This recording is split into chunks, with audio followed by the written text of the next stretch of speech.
So Carmelo Anthony, his family has a new appeal team. They have a whole line of lawyers who are working on his appeal, civil rights lawyers, defense lawyers, a lot of lawyers that I do have to look into, but from what I understand, do have a solid reputation.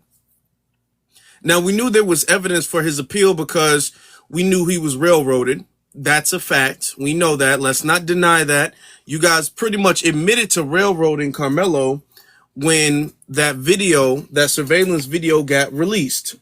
When that surveillance video got released, it proved exactly what we thought, okay? Carmelo was in the tent. He was violently assaulted by Austin. And in response to the violent assault, there was immediate defense. And that immediate defense took Austin out. Now, I got to be careful because we are on TikTok. It took Austin out. And that's an unfortunate situation that Austin put himself in. It's unfortunate that he made the decision that ultimately cost him his life. That's just so sad. But that is what Austin decided to do with his life. So it unfortunately turned out that way. Okay. Now, of course, Carmelo was railroaded. They said, oh, no, you intended to do that and you plotted the whole thing. They couldn't substantiate any of that. They couldn't prove that Carmelo had any malice or intent to do that. He didn't trespass in the tent. All of that was debunked. He was violently assaulted. The whole light one-handed tap on the shoulder, that was debunked. The testimony from the witnesses all over the place, inconsistent, lying on the stand, for the most part committing perjury. All of the evidence really stands in line with Carmelo in his case. So I hope his new appeal team is able to get his conviction overturned. Thank you. I hope so too. So this is what we're going to be discussing because his appeal, I kind of want to have I want to see what angle they're going to go in. I want to know exactly what the appeal, what is there? I don't, from my understanding, a lot of them are thinking about making the appeal. A lot of people are talking about the appeal should be made on the basis of there being no black jurors. Okay. And the fact that was racially, the whole jury was racially sanitized to make sure that there were no black jurors on there so they can get away with railroading him the way they did. I was wondering that they also can make an appeal on inadequate counsel because, and this is just my belief, I don't have any proof to verify this. However, I strongly believe this. I believe that Carmelo's previous attorney advised him not to testify. When people are like, why didn't Carmelo testify? Even I was surprised that Carmelo didn't testify. I believe Carmelo didn't testify because Carmelo was advised not to do that. Now, I don't have any evidence to prove this. I'm not going to say, oh, yeah, that's what I know. I don't know that. I don't know why he didn't testify. But based off of all of the other pieces of evidence that I can confirm, I do believe that more than likely his defense advised him not to testify. His defense didn't pull up any witnesses, any real credible character witnesses besides his mama. But I mean, why would you do that? His defense sabotaged him the whole time. His defense also has a relationship with the prosecution. If you guys didn't know that, that's been confirmed. The defense team and the prosecution had a relationship where they worked together for many years. That's been confirmed. So with all of that, I think the appeal should go well, but I got to see the arguments that are being made with that. Yeah, his defense did him good because he should. Hold on. Hold on, sir. There were people in line waiting and all that. You know, we sometimes do have open panel, but people don't just jump in and then start running off. That's not how we get down over here. BX, what do you think about the appeal? What do you think about that? Let me show So the I've chat. seen the lawyers; they look very diverse, right? And I think that fresh voices are needed, right? To put it mildly, right? Hmm. The his initial defense, I think they dropped the ball. And so I'm looking forward to what the new team is going to bring. Now, I do have a question though. Is one of the members on the new team former partners with his old counsel? Because there was like a picture and they were saying they used to work together, but now they're going, against each other, No, something like that that. that was the previous defense team in the prosecution. Okay. And I noticed that news stations like ABC News are showing the edited clip of what happened. It was 55 seconds, but they're only showing Carmelo handcuffed. I guess they're trying to sway public opinion. But I think that they really have a good shot this time just because the new defense team look like they about to put in some work. And he has 18. And they're doing So, it pro bono too. So, hey, yeah, much respect to that. yeah. Much respect to that. Am I So next in I'm just line? One Hold on, hold moment, on. I'm gonna land. One moment. So I just want to give more insight once I see what's going on, what they're gonna file the appeal charges as ineffective counsel, or because he didn't have a right to a fair trial because it was non-black. Mm, So that's what I'm waiting for. Yeah. all right. Let me see. Actually, at the bottom, Jameen, he was here, and then you'll go. Jameen, you got it.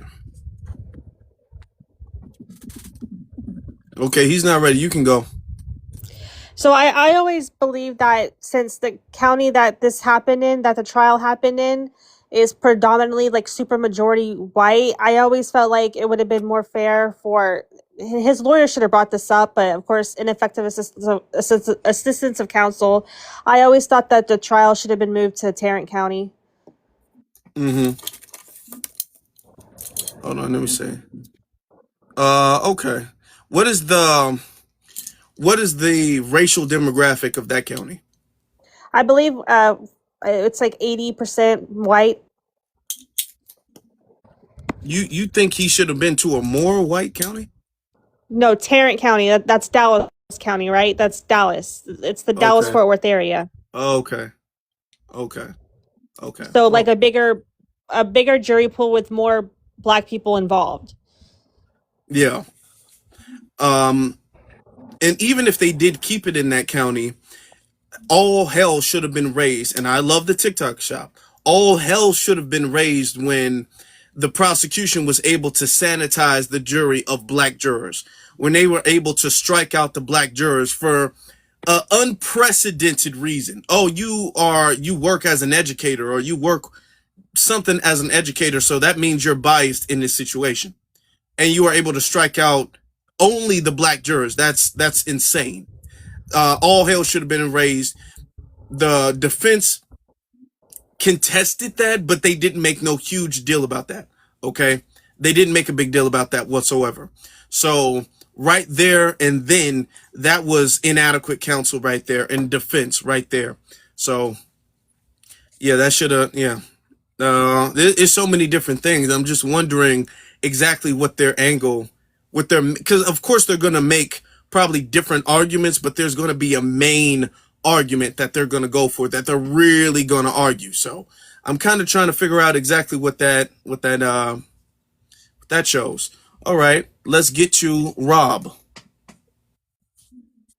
Yeah, so he's gonna lose again. This is an easy, uncontested layup. Where's your family He from, Rob? Where's your unalive a accent? dude. Hold on, Rob. Where's your accent from? Where am I from? Yeah. Atlanta, Georgia. Where's your accent from? Well, I grew up like 20 minutes above Atlanta, but I live in Atlanta. You live in Atlanta? Yes. That accent. Okay, where's your parents from? Where's your family from? My mom was from Florida. My dad was from Savannah, Georgia. You don't have. Why are Okay. you asking me all these questions? I Because mean, for God's your sakes. accent is very particular, so I'm just asking where your accent is from. But okay, you say you're from Atlanta. All right, I'm not even trying to spend too much time arguing on that. I assume you're a Caucasian male. Yes, and All right. why are you making this all about race? I'm not It's making. I'm just asking you what Brandon, you mute are. your mic. everybody's. Brandon, mute Hold your on, mic. everybody. No, look, we're not gonna do that. Okay, we're just getting back. We're not gonna do that. Okay, so you feel like he's gonna lose again? Why do you feel like he's gonna lose again? Well, he brought a poker to a track meet and unalived a dude that just pushed it. What would you No, sit no, no, at? no, no, no, no. We saw the video. It wasn't no just push. That was a violent attack. He literally walked up and he used his entire body and he damn near threw two You have people never off the been bleachers with that. violently No, we saw attacked, no, I'm Rob. guessing. Absolutely Yes. not. Y'all could have got away with that if y'all didn't release the video. We saw the video. Y'all keep trying to make it seem like that was some little shove, he brushed him with his shoulder or something like that. Oh, absolutely not. You can barely make it out, but you can make out the fact that that push sent the other person, and to be honest, two people flying. So, of course, if you're being assaulted by somebody who's insane like that, who's lost their mind like that, you're going to do So what you if have to push do. comes to shove, now push comes to poke somebody in the chest and unalive them. We're gonna change the whole thing. Hold on. Let's talk about the law. Hold on. Let's talk about the law, though. If somebody attacks you, they're violently attacking you with the intent to harm, because that assault showed that Austin had the intent to harm. Karmelo was the one trying to de-escalate the situation. Austin was the one trying to harm Karmelo. De-escalated by did harm pulling out a Karmelo. poker Austin and did. unaliving And when himself? hold on, sir, when you go around harming strangers, their response, you can't say, well, their response needs to be 100% equally proportionate to my response. No, that's not how self-defense works. Y'all didn't use that argument when it came to George Zimmerman. Y'all didn't use that argument when it came to Daniel Penny. Y'all didn't use that argument when it came to Kyle Rittenhouse. We're not going to change the law because he's black, sir. That's not what we're going to do. Well, somebody tried to steal Kyle Rittenhouse, PPU, and Kyle Rittenhouse wasn't. No. different scenario. No, hold on. And there were Kyle 4 Rittenhouse, or 5 the biggest jurors principal. on Stop, that sir. one dude's, Rob, don't get kicked out, Rob. Okay. The biggest point with Kyle Rittenhouse is that Kyle Rittenhouse was not supposed to be there with that weapon at all. That was very illegal. And that was proven in court. He was not supposed to be there. He lied. He said he was asked to be there to protect property. They proved in court that that was a lie. He was not asked, but he was not. Hold on, Rob. Let me just educate the room. He was not asked by anybody. The whole lie of, oh, I went down there because somebody had asked me to protect their car shop or whatever, or their dealership. That was a lie. That was an absolute lie. He was not requested to be there at all, and that was proven in court. So he was not supposed to be there whatsoever. He was underage. He was a minor. Okay. His weapon was not legal. That was also proven in court. And he was antagonizing people. There's also video of him doing that. All of that was proven. Yeah. Well, is it legal to just poke somebody in the chest and unalive Well, them yeah, for of course. But that's pushing you? not what happened in the case with Karmelo. Is that legal? He was assaulted. Is it? Oh, assaulting is just being pushed. Somebody be Self-defense. unalive every day No. at my school. No. If that's the case, then what is your stance on George Zimmerman? I want y'all to see the inconsistency. I don't care. He's a Mexican. He doesn't count to me. No. Is that self-defense or not? I don't give a fuck about George Okay. Zimmerman. Well, clearly, see, here's the thing. See? That's enough from you. You have a good one. Here's the thing with that.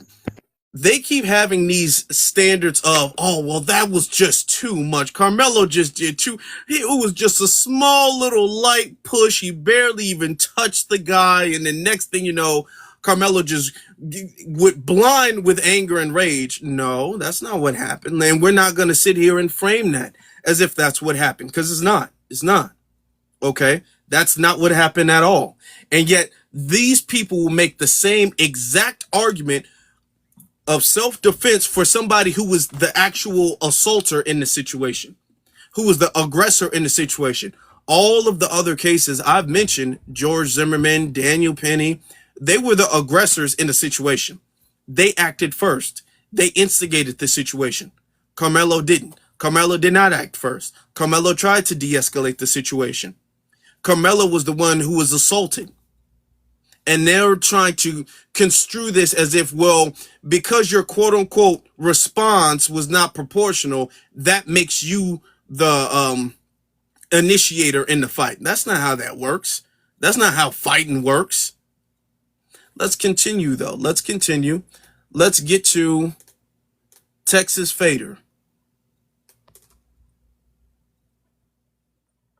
Texas Fader, we don't have time to. Everybody got to be ready. I'll go before because I was up here before. Okay, well, Texas ready. Go ahead. Shout out to you, my brother Afro Elite. Shout out to what you're doing in Chicago. Everything that you're doing, you be on point. I follow you on all platforms, and I recommend everybody follow you. And my homeboy get mad at me because I tell both of y'all look alike, homie. Everything you saying on point. And, he get mad when I say that. And if I showed you the picture behind the scenes, you would laugh and be like, I hate him. Everything you saying is on point. Foundation of Black American, reparations. If my brother Karmelo had his reparations, he wouldn't even be going through all of this. True. I'll land there, my brother. Shout out to you, and I'm gonna drop out. Appreciate that, brother. That's why we got to fight for reparations. We got to get that reparations money. Let's get to Brandon. What's up, Afro Elite? How you doing, my brother? Pleasure to speak with you. I'm well, brother. I'm well. How you doing? Pretty good. Sorry about that noise. But yeah, man, just wanted to just touch base with you on the Newts appeal team. I saw something today. I don't know how consistent that is, but they were basically saying that Karmelo told his attorney that he poked Austin when he had him in the headlock. So I don't know if you heard anything about that. Just seeing. No, I haven't. Okay, that's interesting. Oh, yeah, that was something I was reading today. Like, so, I mean, that was the case. I guess they were saying that that's basically like information that was held from the jury, and they could be in contempt of court or something like that. So, I don't know if that's something you might want to look into.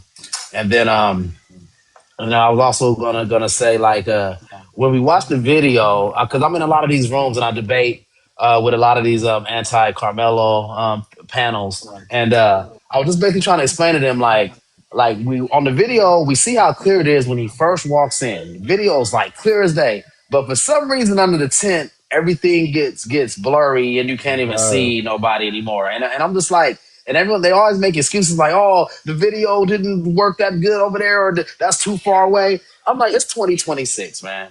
There's no way that we could see all the other stuff clearly, but some reason in that tent, it looks like, I don't know if you ever saw that movie Ghost. Everyone looks like that little blurry little devil coming to snatch everybody up in the picture all of a sudden. So I'm just like, the inconsistencies with the video just show they got something to hide. That's why they're not showing it, because it's going to show the attack. If you guys, because I've been video editing for over 6 years, y'all.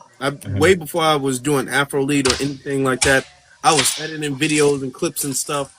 If you guys pay very close attention, you can see, you can make figures of the people. You can kind of figure where people are moving. You can see people standing up and moving around, and then it gets very blurry. It's like clear enough to tell who's who. And then it gets blurry, and then people just start disappearing out the thing. It's very inconsistent with its quality. Like, if it's bad quality, it's going to be bad quality from start to finish. If it's somewhat visible, it's going to be that way from start to finish. Okay? It's not like it was no huge confrontation where everybody was moving around all suddenly. It was one frame, you can see it. The next frame is super blurry. You can't see anything. You can't tell who anybody is or where anybody is. It's kind of odd. It's very odd. And that was my point. It's just like, we all see the inconsistencies in that video. Like, but they'll want to tell us like, oh, you guys just don't want to believe he's guilty. You see it as just like, man, I know what my eyes are seeing, man. There's no way that video is going to be that blurry under the tent only. So they definitely have something to hide. And I just hope that this new team could just exploit all that and we could get him some real justice because he was represented horribly. Like I said, I feel like his attorney was definitely in on it. And the Carmelos got some bad advice. I feel like they were trusting. I mean, the Anthony's got some bad advice. They were trusting that Frisco, Texas people who they're around. You know, they went and moved over there because they felt like they're trying to move to a better area and everything. But they went wrong by trusting those people, and that's why they got the wrong advice and the wrong attorney and everything. So just a bad choice for them, but you know they've never been in that situation before, so I don't really know how much to really blame them for it or whatever went on. But he definitely didn't get represented properly, and I'm kind of hoping that with this appeal process that they could damn near get him out because it seemed like malpractice on how he got represented in that case. Yeah, I agree. I agree. I have a But that's where I question. land my plane. Okay. Thanks for having me. Yep. This might be a back chat conversation. You know, I'm definitely for reparations. Carmelo and his family does deserve reparations, but they weren't like hard up for money from what I could see. I don't know their economic standing, but at what point in time do we understand that we need to have a talk about when we reach a certain economic level, we don't have to send our children to white tea schools? That's a conversation. Yeah. That's a conversation. We don't. And here's the thing: those schools, I feel like the argument would be those schools shouldn't be the only schools with resources and access to opportunity. Exactly. And You know, so that's the problem. yeah, that is the problem. And do you know we had freedom schools, right? But now they're saying northern states are trying to implement that and they're going to be inclusive of all. I think we do need to take a look at the past and design our schools according to those times where it was focused on us, education, curriculum, trade, all that. But it shouldn't really be inclusive. Inclusiveness harms us. So I just wanted to put that out there because when he brought up reparations, I was like, I didn't know if that really should have been a part of the conversation more so than talking about building our own schools so that we don't feel the need that the white tea schools are better because they wouldn't be if we had our own schools by us, for us, and resource filled, right? That's all. That's all I wanted to say. All right. Appreciate that. Let's get to Keith. Hey there, how's it going? All right, Afro Elite. It seems like a positive brother. I'm hearing the topics being said, and I think Carmelo was in his right to defend himself in a situation because we all been in vulnerable situations. Some of us have, some of us haven't. Coming from Chicago, and I have grandsons his age, and I understand that happens with certain group of people, white tea people. A lot of them do keep up a lot of stuff, and they use their white fragility when it's time to bail them out on certain situations. You know what I mean? He's in Texas, and if you know any history about Texas, Texas is really unfriendly. It's like certain parts of Illinois. It's like certain parts of Chicago that we live in. You know what I mean? You can go to Bridgeport on 35th Street. There's some people down there still got static with us black people. And I ain't just talking about the Hispanic street gangs. I'm talking about the white tea people down there. You know, they still got static with us being in certain places. You know what I'm saying? So he had to do what he had to do. That's self-preservation. You're going to defend yourself no matter what, and no matter what it takes to do it with. Yeah, and maybe it did. Maybe he had to use what he had to use, but you never know what, we got 3 or 4 guys, they're coming at you, just like if you're in a county jail. You're going to do what you got to do. If you walk down the street, 79th Street in Chicago, 63rd, where are we from? Up north, out south, over east, anywhere in the United States, you're going to defend yourself because you're a man before you're anything. They've been getting away with this BS for too long. So they're trying to make an example out of him. The legal system is going to make an example out of him until he get that appeal across, and hopefully he win it. There's no guarantees and none of that, but I'm just saying, hopefully he win it and he can go on with his life because you don't want to destroy your career. You're a young man. He's not out there in the streets, not about that life. Seems like he's doing something positive with himself, and hopefully he can get behind this while he's still young and don't have to sit in them ceilings for half of his life until he's an adult. You know. Yeah. Yep. But that's all I got to say. I'll land now, so I got to get up for work. But hey, man, y'all have a good one, and I'll follow you. All right. Appreciate that. Thank you, Keith. Thank you. Right. Let's get to Senada. It's Zenaida. Senada. Okay. You can go ahead. Well, I think both are in the wrong. He shouldn't have messed with him. But hold on, Senada. Excuse. You're over 18, correct? Okay, hold on. I didn't kick her out. I didn't remove her. She just sounded insanely young. She sounded incredibly young, and I'm like, okay. That was why I paused, because she sounded very young. So I just wanted to make sure, so we don't violate any type of guidelines or whatever they say, But okay. And clearly that touched the nerve, because she jumped off immediately. Okay, let's get to 210 field drill. Hello. Yeah, what's up? First off, I want to thank you for welcoming me in here, and I'm glad to be here. Thank you. I mean, I agree with basically you. I like to touch things on like cases, and I like to see what. And where I'm from is, well, basically what I was taught growing up is you keep your hands to yourself, and you shouldn't have a problem. And honestly, looking at that different now is if everyone would go their way, everyone would leave everyone alone, there honestly wouldn't be no problems in life. And this is pushing towards the kids' generation. And honestly, it's just sad to see, I don't know. It's just really sad to see now these days. And I wanted to come on here and talk about it and see what you had to say about it. I do agree. If people would keep their hands to themselves, stuff like this wouldn't have happened. We wouldn't be having this conversation. We know that for a fact. We know that for a fact. And exactly. And I feel bad for both families, but also it kind of leads into Karmelo. Like Karmelo, if you think about it, he had not one charge on his record. He was working 2 jobs, if I'm right. He honestly seems like a good kid. And I just feel so bad for the situation. So that's why I like to come out and speak about it and get people's opinions on it, I mean, yeah, more than seems like a good kid. He had 2 jobs. He had multiple scholarships. He was a great student. He had saved somebody's life from drowning at one point.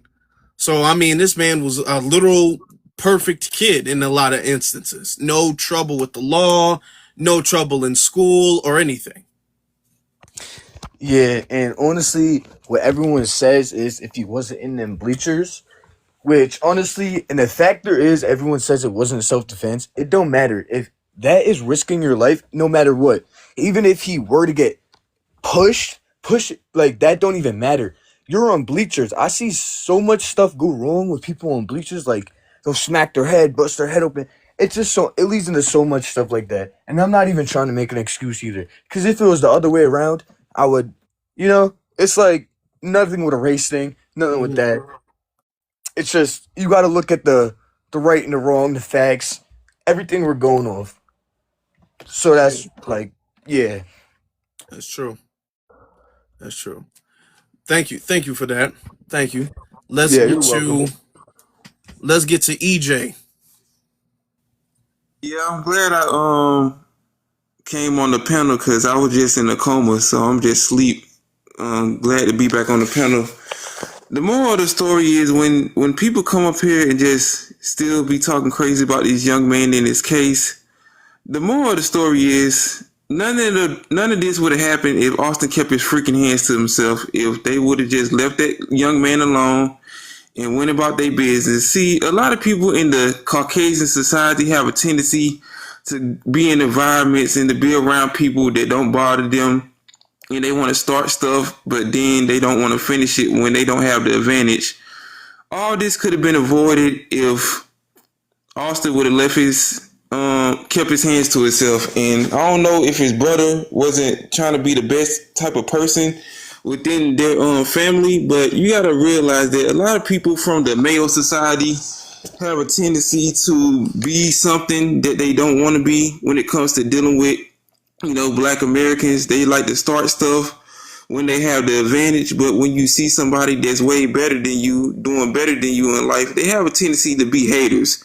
And they have a tendency to start stuff that they can't finish. If they don't have the advantage in their environment, or even in a situation where they most likely won't win, they will do dirty tactics and try to come out on top by any means necessary. This young man was out here living his best life. He had a future, and this situation just ended up being bad for him.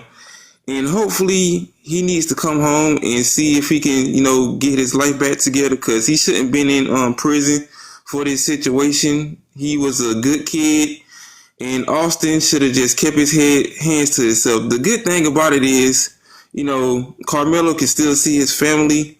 And the bad thing about it is Austin can no longer breathe on this earth again, which is I would say sad situation though, but one person was right and the other person was wrong. But you always got to remember, these YT people from the dominant society always have a tendency to start something when they can't finish it. They always want to be the bullies of society when it comes to dealing with, other groups of people, especially Black Americans, when it comes to us minding our own business. The moral of the story is, don't start nothing, won't be nothing. In the year 2026, Black Americans are not going for that stuff no more. We're not the tethers. We don't just let people put their hands on us and don't do anything. This is not Africa. This is not the Caribbean. This is not these other foreign countries where y'all can do stuff like that. This is America. We have a right to defend ourselves.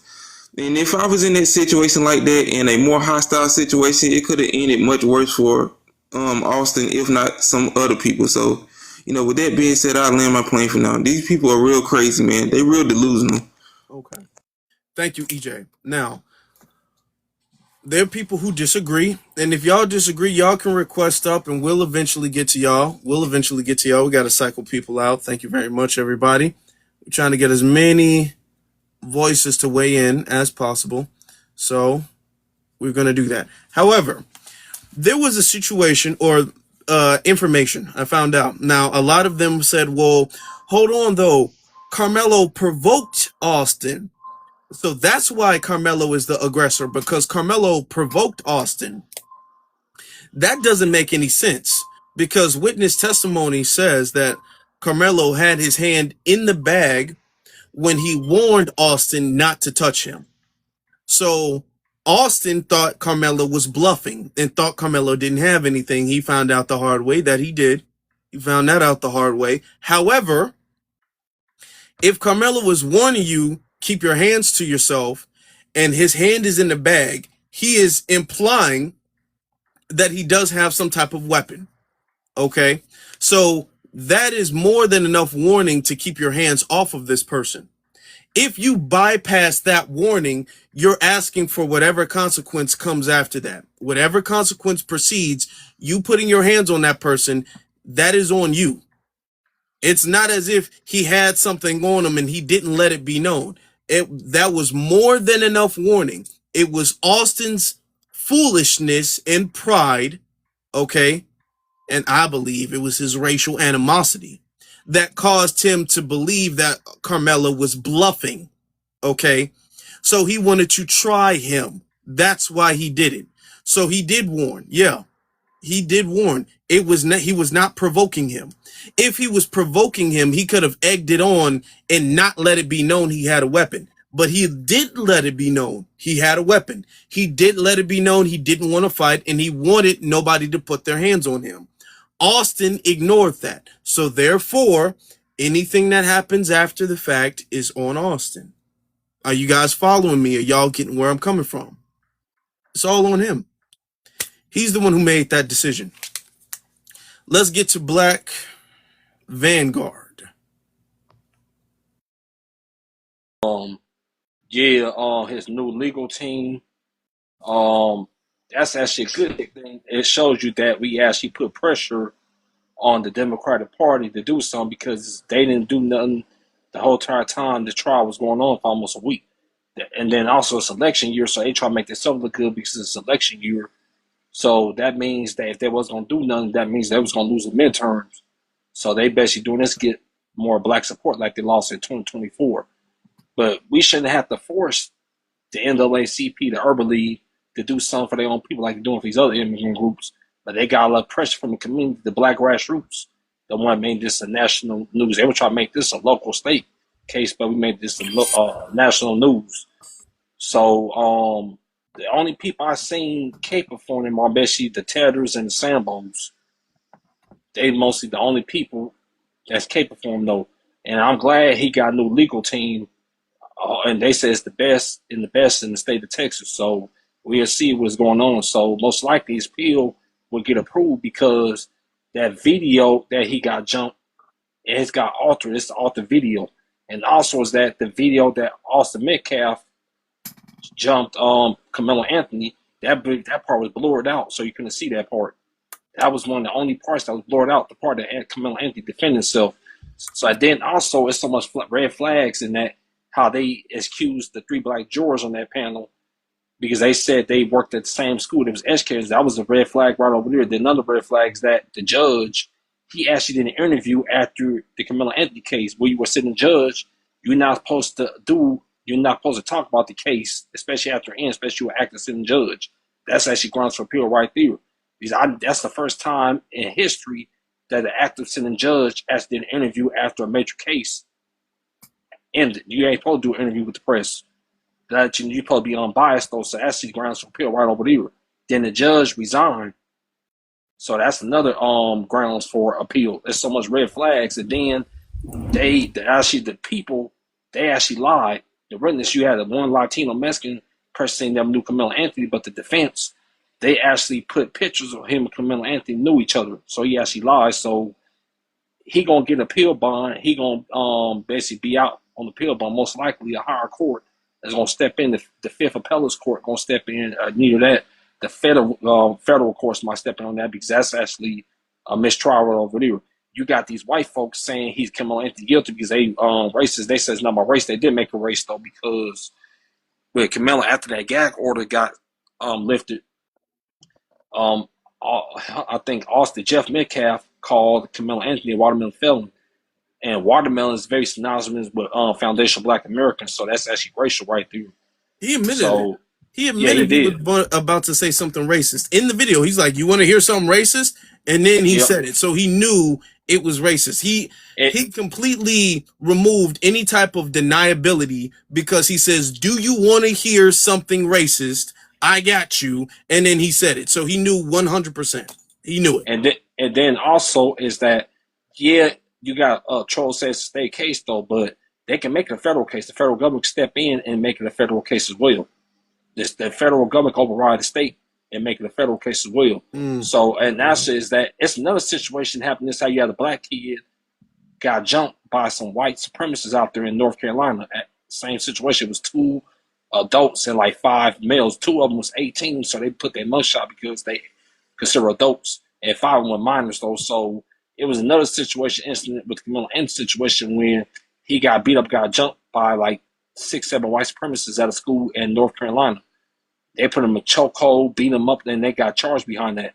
That's what happens when you don't defend yourself, though. They were trying to do another Carmelo Anthony situation till they did to that young brother out there in North Carolina.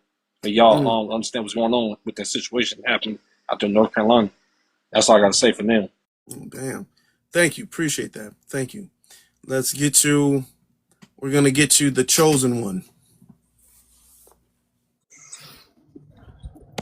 I just think that it's unfortunate the amount of black people who are stepping up saying that black people need to teach black kids to just walk away.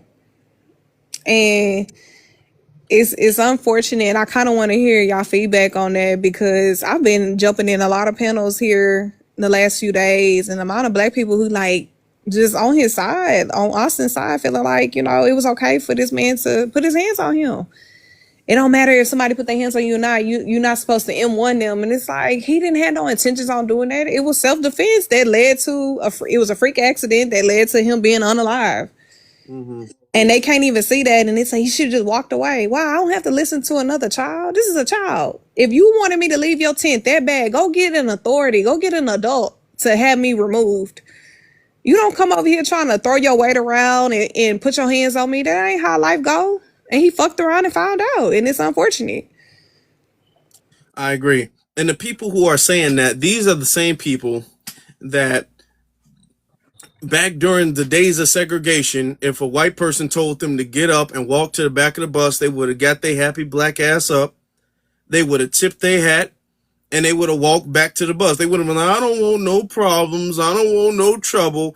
These are the same people who were calling Malcolm X and Dr. King troublemakers. Okay. Cowards. Why y'all gotta be doing all of that? Y'all could have just walked away. No, he couldn't have just walked away. He didn't. He had absolutely, Austin had absolutely no right to be telling Karmelo anything. Exactly. He don't own the tent. That tent belonged to the school. And if you felt that strongly about him being underneath the tent, go get somebody, an adult, to escort him out the tent.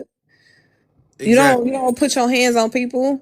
And y'all need to teach y'all kids to keep their hands to themselves and walk away. Man, black people, number one, but a black child, a black young man at that, they don't have a fighting chance. It's damned if you do, damned if you don't. And honestly, it really is. Because here's the thing. Here's the thing, though. Karmelo didn't put his hands on Austin first. So you mean to tell me you can't even put your hands on people in response to them putting their hands on you, which is what happened.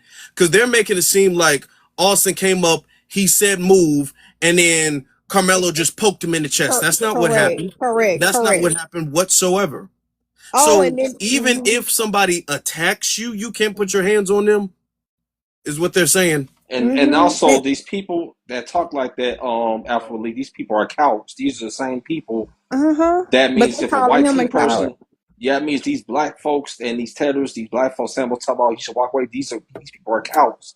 These people said, but watch their kids get beat up by a white supremacist or get beat up by the race soldiers or something happen. So these people are cowards. Because the facts is he in jail, so he was wrong. I said, and I was on a panel just now. I'm like, facts are not the truth. Just because somebody present facts, a good attorney take facts and they turn the story and change the narrative to win the jury over, to put somebody in jail and for the other person, whoever you defended, right? Like there's innocent people literally behind bars because the facts was twisted in their favor. In the prosecution favor or defense favor, and then it ended up them being in jail. Like just because I present facts, that does not mean that is what happened. That's what took place.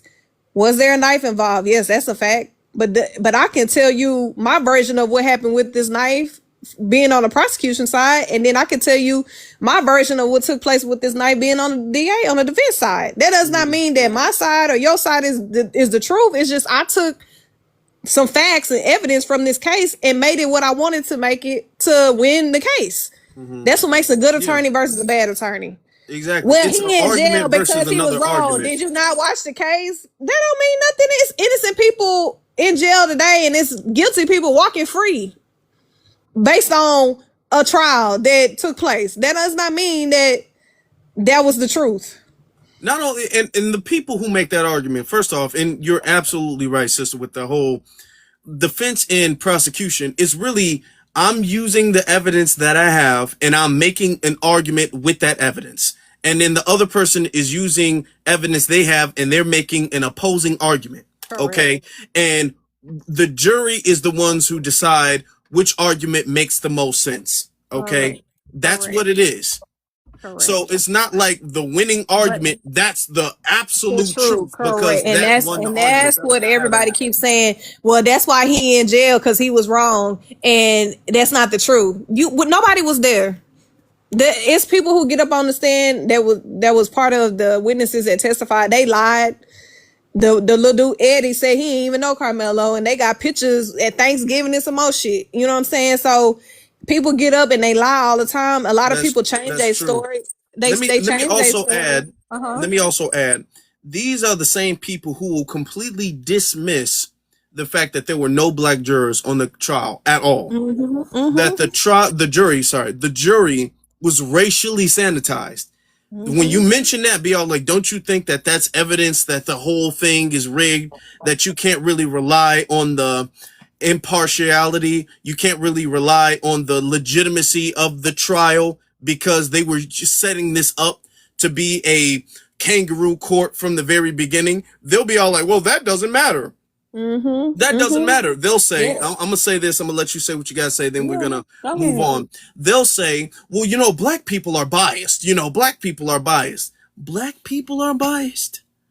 I keep hearing this. Black people are biased. Do y'all know how insanely biased white people are when it comes to any type of racial case at all, period? These are the same people who are arguing that Karmelo intended to do what he did and he should be thrown away, but George Zimmerman, who was an adult who pursued a minor and unalived him, he was the victim in that situation. They will completely take all logic and they will flip it depending on the circumstance. There's no consistency. There's no reliability. There's no standard. There's nothing like that. These people historically do that, which is why there are precedents in legislation set to say you can't have an all-white jury. However, they were able to railroad Karmelo with that, and people will be like, well, black people are biased. Black people are biased. Okay. And these people are not biased. As if white people are less partial than black people or more impartial than black people is insane. That is insane. You've never seen a trial where there was a black and white person and it was an all black jury. You would never seen that. Never. We would never. Seen Not that. even our Where a grandkids would black and never. a white person Great and grandkids it's would never see all nothing like black that. jury. You've never seen that. Okay? They would throw riots and all that. They would say America has fallen before you see that. But what they don't realize is not about being biased. It's about understanding culture, competence, right? Like to understand where, like the prime example, him saying, if you put your hands on me, you gonna find out, right? Cultural competency is understanding that if your grandma say jump on that couch again and you gonna see, that's her telling you don't jump on that couch again. She's telling you to stop, right? So what white people interpretation of hearing that is, oh, well, he told him, he was provoking him to put his hands on him. No, that means leave me alone. In black society, right? That means leave me alone and go on about your business. And that's why it's important to have jurors of your peers to understand that's almost like a language barrier when you are arguing culture. Like how I perceive things and how we talk is not how every other culture and other races talk. That's why it's important to have, so it's not about being biased, it's to understand perspective and viewpoint, and to say when the jury is concluding, right, and we all sitting at the round table and we trying to figure out if this man is guilty or innocent, it's to say when this statement is brought up, I can say, well, hold on, where I come from, that don't mean that. You know what I'm saying? I get to object on the behalf of a black person because I understand the viewpoint and perspective in the language of being black. And when a white person say, well, he said this, and I'm gonna say, hold on, that ain't what that mean. It's not about being biased. But again, we arguing with motherfuckers who just, oh, y'all, it's always about a race thing. It ain't just about race. It ain't about being biased. Oh, y'all need to stop that. Y'all need to stop that. Like, I don't know, man. This is crazy. It just shows, it shows we got a lot of work to do in the community. Let's get to Israel Forever. Interesting name. What's going on, brother? How you doing today? I'm good. How you doing? I'm doing all right. Man, I love you. First of all, I want to say I love your shows, man. But you know, me, I'm honest. I'm gonna be honest. I'm 50 years old, and like I honestly, it could have been me being me tripping on the day of society, thinking how far we came as a people, right? And I see us, and I'm like, how are we defending somebody like that? How are we defending? Now I'm talking about not Carmelo, but how are the black people defending this white guy who did this to our younger brother, right? And it put me in a certain place because my son grew up like that. That's how my son is. A great guy. He's a great young boy. But if you pluck him, he's 6'1", 200 something pounds. But if you pluck him, he might punch you like hard on your arm. You know, and I never had no problem with it, right? Because you can't choose a reaction from somebody. You can't say, well, if I do this to you, you have to do this back to me. And I'm looking at us. I always grew up and I always heard all our life. Hey, if he bigger than you, take something, hit him upside the head. That's how we grew up. That's just how we grew up, right? Yeah, they bigger than you. There's more than you. You go get something and you protect yourself. And it's like we living in this world right now where it's hard to even say our people. If you understand what I'm saying, because it's like, and I'm looking at it, everything is becoming political.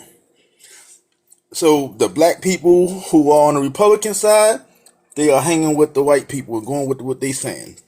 I never even really heard anything from the Democrats. So it's just a strange place right now where we at. We got a great movement with the FBA's going on. You got the black people going against that.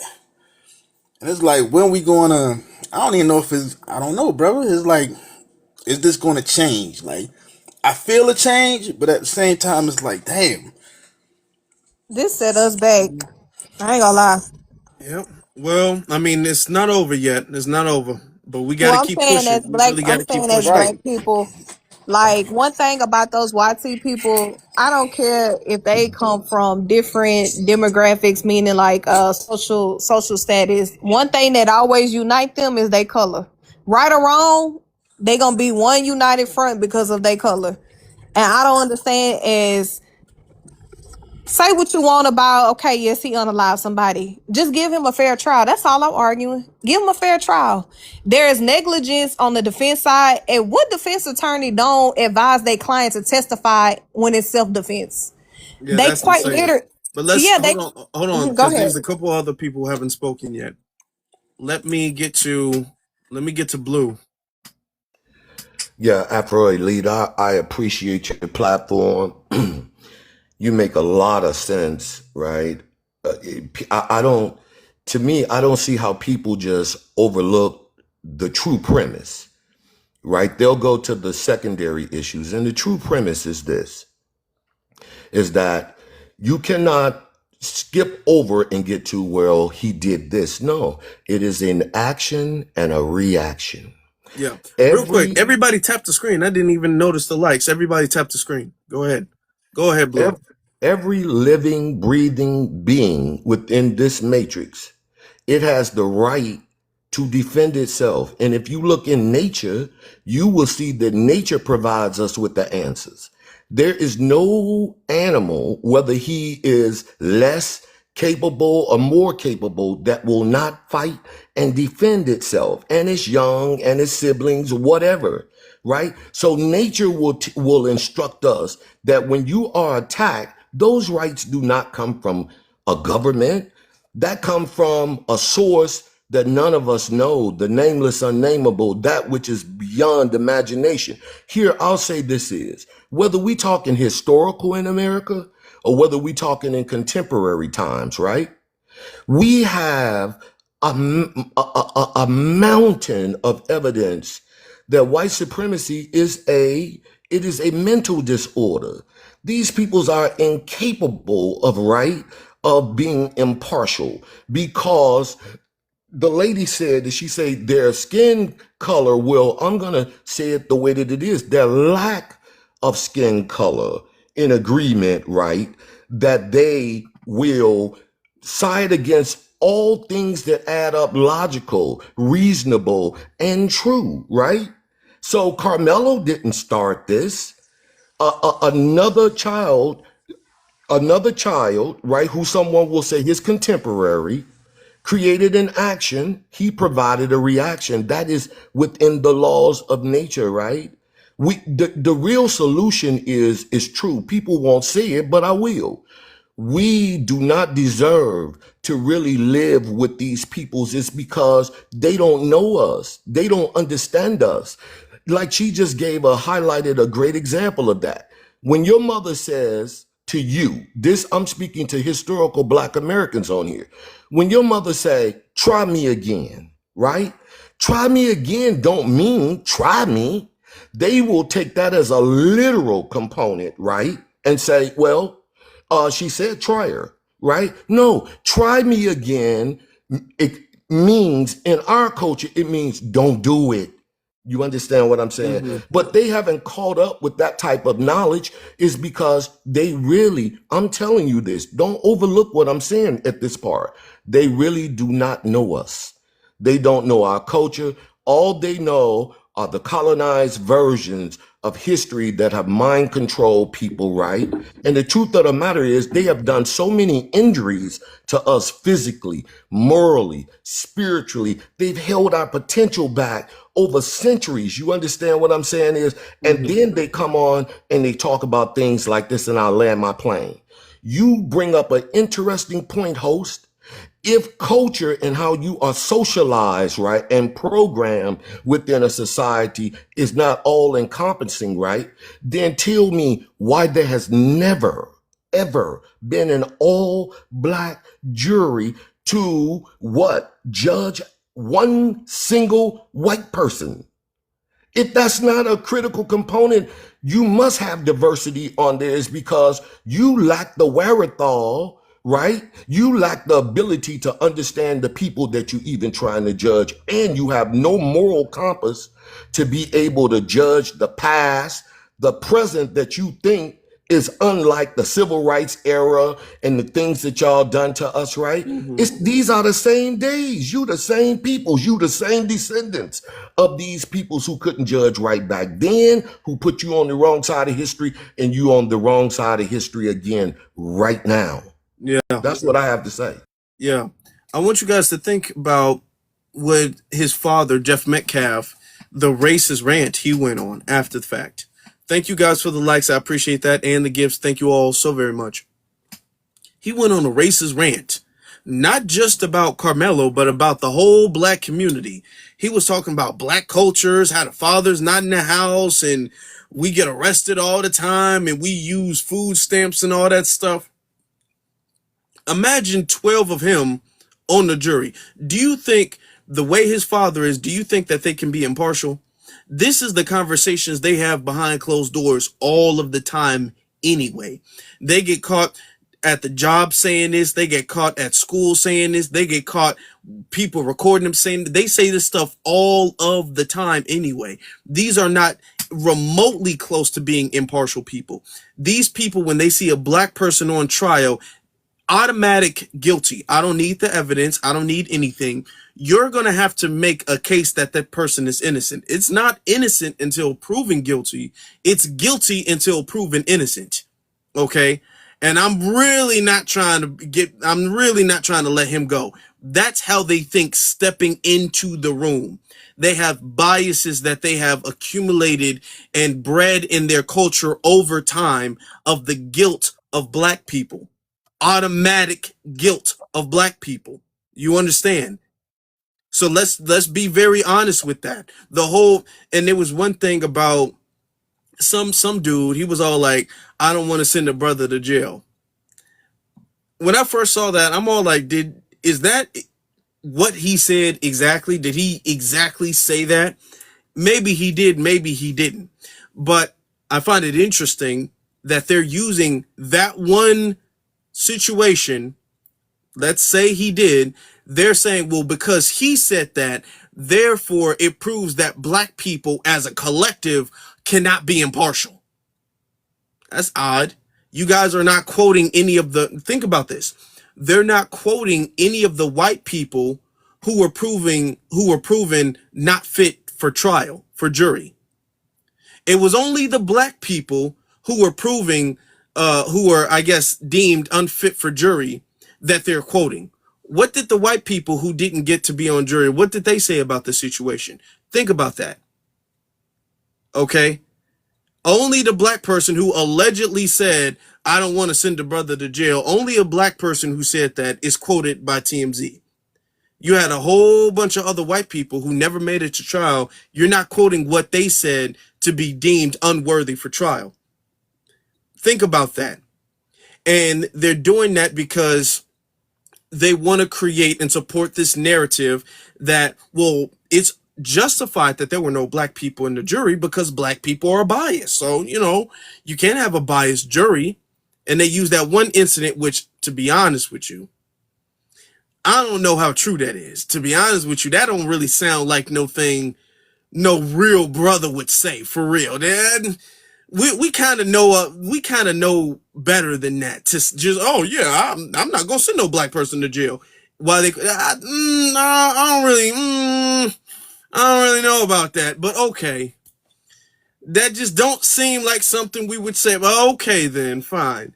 But even if he did, that does not reflect on the entire impartiality of the community, which is what they keep trying to do. All right, these people are incapable of being unbiased. Okay, they're incapable. Let's get to motion. Motion, you got it. Motion picture. What's going on, Afro Elite? Thank you for allowing me on the stage. Yeah, it was a tragic situation altogether. Like, as far as I'm sorry if there's noise in the background, but as far as Karmelo's new appeal team, I think that's a good thing. I think his trial, was unfair. Like you said, it was nobody of color. Even though, a jury of your peers don't really mean the same race as you. It means people from your neighborhood. So I understand that, but we still wanted to see somebody that resembles us on that team. Now, as far as the whole situation, I have to be honest with you. It was a tragic situation. And, I agree with Karmelo defending himself, but I don't agree with the jab. I don't agree with, the jab. Like, we both from Chicago, Afro. I'm older than y'all. I'm older than you, but in Chicago, it was back in the day. In Chicago, when the gangs was around, you had to know where every gang was, and we got jumped frequently back then. And most of the time, nobody got poked. You fought your battle. Even if you got jumped, you went home, and that's just what it was back then. And it happened frequently. Like, when you go outside, you better know where you was going back in the 90s. Okay. So with that being, hold on. Let's let him make his argument. Let's let him make his argument. With that being said, I don't think, like I said, I believe he should have defended himself with those hands. Because I seen your video. I've been following you since you first came on the scene. I seen your video with Judge Joe Brown. And, people in the comments calling Judge Joe Brown and saying he's an Uncle Tom. We know Judge Joe Brown is not an Uncle Tom. We know Judge Joe Brown, he's an older man, and he probably was upset at the way Karmelo handled the situation. He didn't need to call him a coward and all that. But, Judge Joe Brown been a rider. So that don't mean nothing. That don't mean nothing. That don't mean nothing. Because he been on TV? What I'm saying usually he rides for our community. Usually he's on our side. No, he didn't ride for our community. He didn't ride. He rode for Daniel Penny, and I showed that in that video. He rode against Jordan Newsom, and he rode for Daniel Penny. He stood 10 toes down for Daniel Penny, and he stood 10 toes down for Kyle Rittenhouse. The same man who stood 10 toes down for Jordan, for Daniel Penny and Kyle Rittenhouse is sitting up there saying that Karmelo is a coward and he hopes he gets wrecked in jail. Oh wow! I didn't know that he stood up for Daniel Penny. Oh wow! I'm gonna have to watch your entire video. I just seen when you was talking about Karmelo. But as far as like I said, I don't think Karmelo should have jabbed him. I think Karmelo should have fought him. Like Judge said, I think it should have been a fight. But no, it shouldn't have. No. And this is my thing. It should have been a fight. It should have been a fight. Who gives Austin the authority to go around fighting people? No, I know. I don't No, think Austin. you don't get to do that. It should have been a fight. It should have been an Right. I think. unarmed fight because Austin was unarmed. You don't have no No. authority to go around starting fights with people Yeah, and I then think Austin demand that was the fight wrong. is on your terms. No, that's not how real life works. Right. I think Austin Can was I wrong, but interject? at the end of the day, I don't think that Carmelo should have used the weapon. I would have fought him. Like Austin was Okay, wrong because One he's a moment. child. Austin is a okay, child. hold on. One moment, BX wants to interject. Smoking. Go ahead. Go ahead. Go ahead. So this is what I've been saying. Given the history of this country, us in this country, with that other demographic, the pale demographic, more than one pale person is a LYNCH mob. Don't forget, it wasn't just Austin that he was True. at risk of. More than, listen to me again. This is historical, right? More than one pale person is a LYNCH mob. That's And I would very just true. leave it Yep. there. That's all I got to say, y'all. The thing also is that Carmelo, he let it be known that he had a weapon. That's all he needed to do. He let it be known he didn't want to fight, and he let it be known he had a weapon on him. He had something to defend himself. Austin took it upon himself not to believe him, and he assaulted him. Okay? Yeah.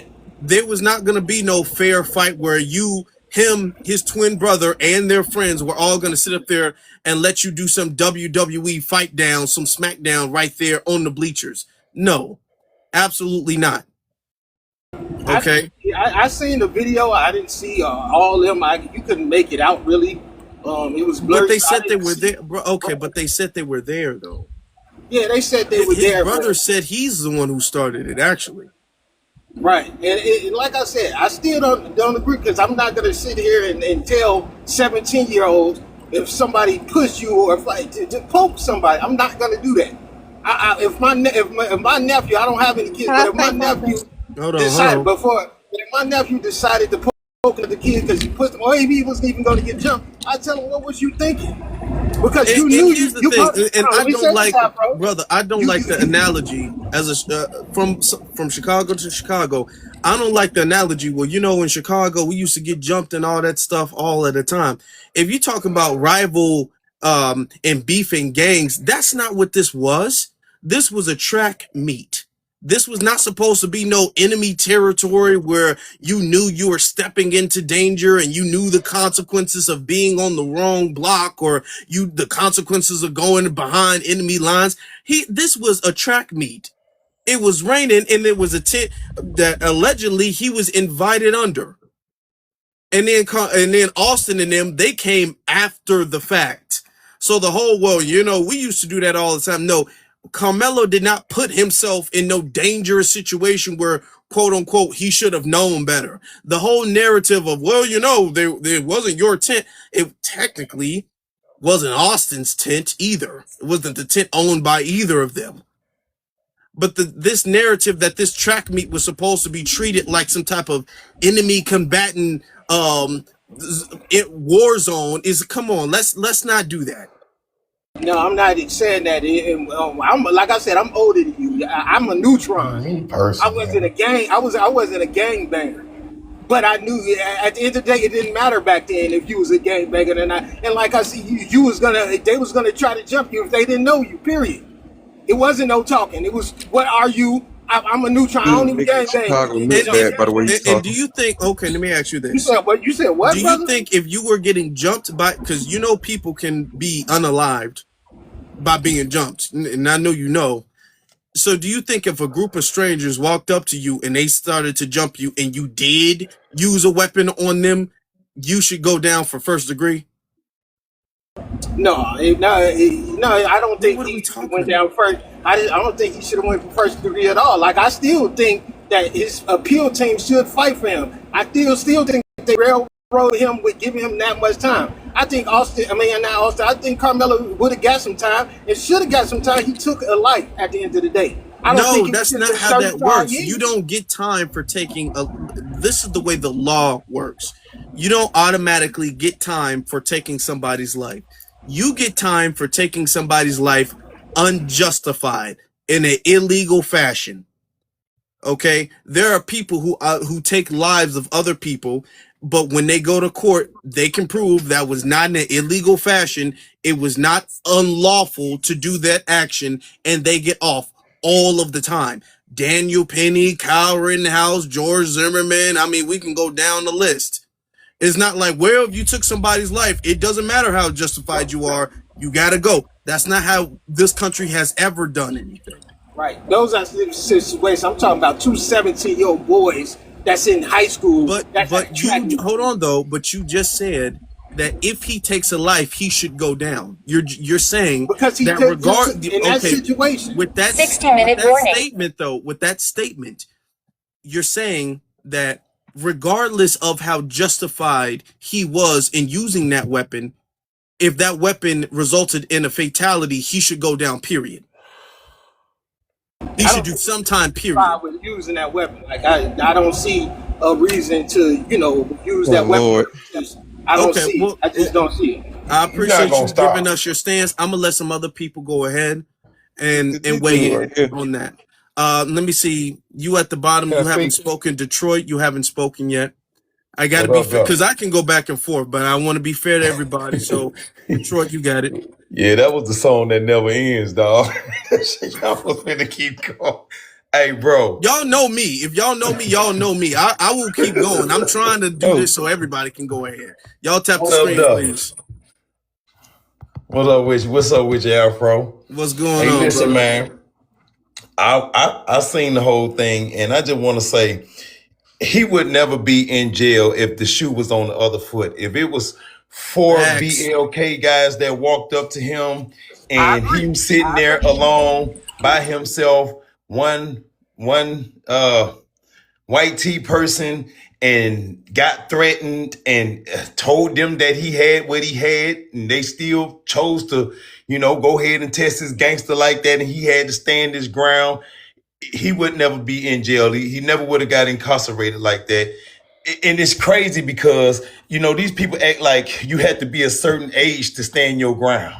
Or these people act like, well, he should have just took whatever was coming. Like, how do you know they weren't going to hit him one time and he was going to fall back and hit his head on the bleachers and that's the end of his life? Scared for your life is scared for your life. It don't matter how old you are. Standing your ground is standing your ground. It don't matter where you at. He was at a track meet or he was at the corner store buying bubble gum. What difference do it fucking make? He got approached by 4 big ass white guys on some bleachers in the rain. You want to take your chance of fighting on some bleachers in the rain against 4 people? Yeah. So I mean, it's just ridiculous how these people have these one track minds and they only thinking from their hearts, man. They thinking from their evil little hearts, man, because this is what they feel and this is what they do. They say they act as if, I'm trying to put this in the right words because I don't want to get flagged or nothing. Yeah. But they always try to make it seem like we play victim, right? But the shit is actually happening. You know how you can't play victim when you really are a fucking victim. You know what I'm saying? So if this young man had a knife on him, he had a knife on him. Okay. Say like poker or something like that. So you don't get flagged. He had a poker for whatever reason he had it for. Most people have them to protect themselves. He didn't attack nobody. He did not attack nobody. So, I mean, this is really a slam dunk case. Like, if he only thing wrong with him was he was BLK. That's it. Mm-hmm. That's all I got to say. I don't want to hog up the mic, big dog. Appreciate that. On top of the fact, to BX's point, there was not going to be this man. Let's compare the size difference. Okay. Austin is what, 6'1", 200 plus pounds. Karmelo was like in between 5'7", 5'8", around 130, less than 140. Okay, that's a big size difference. His twin brother is the same size as Austin. There's no way you're gonna sit up there and tell me, no, somebody's saying 157 pounds. That's a lie. The courts proved that that's a lie. That's a lie.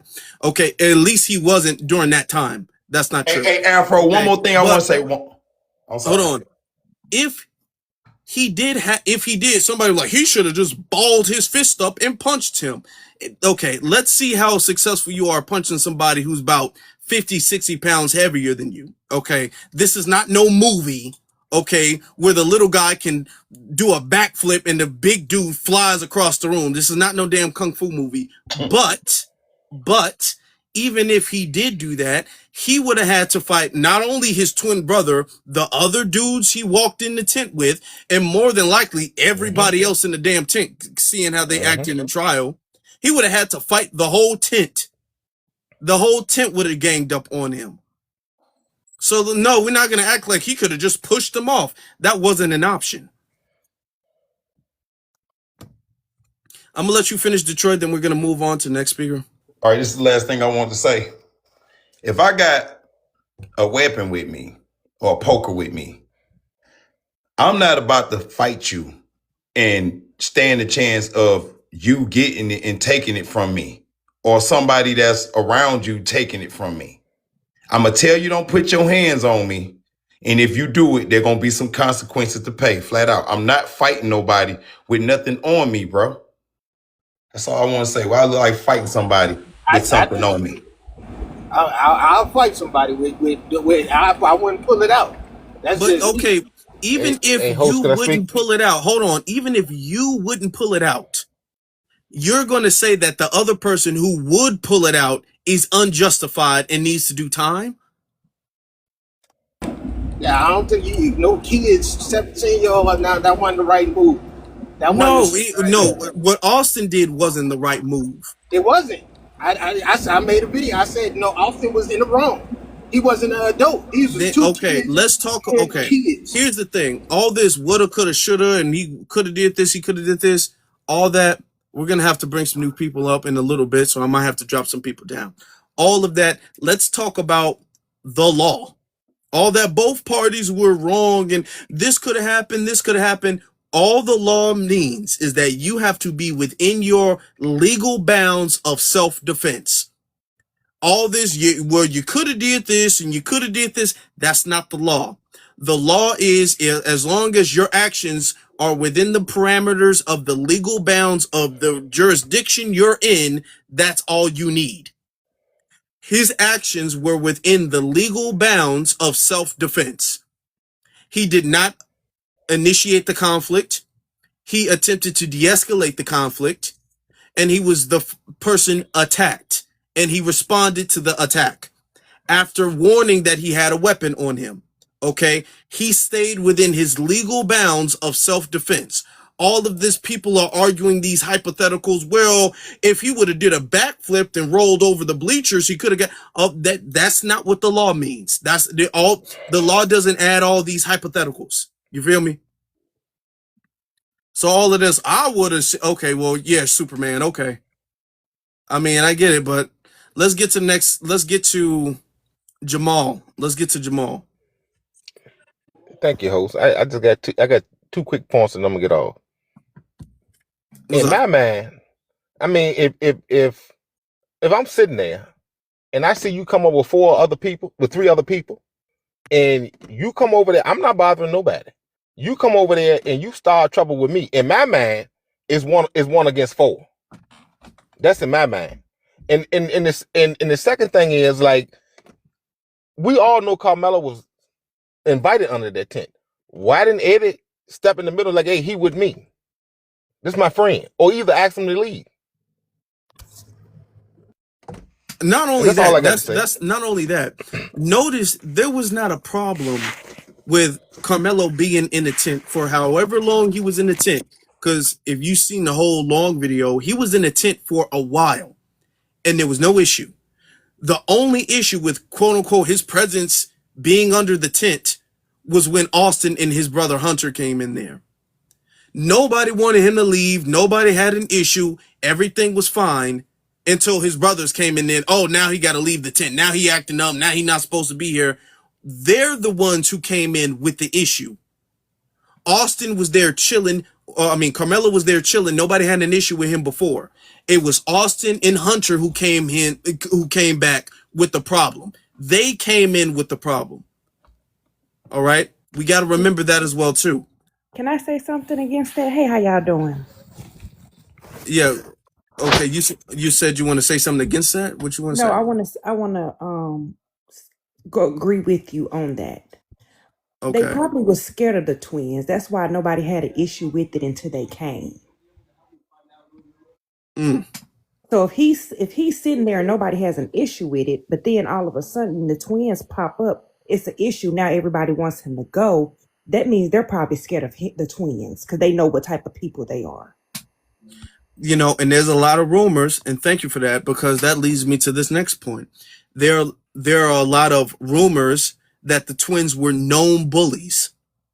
A lot of people are coming up with different pieces of evidence. I don't have it confirmed yet, but a lot of people are coming up with different pieces of evidence to say that those twins were known to be bullies in that school. And I mean, look at the dad. I mean, are we surprised, really?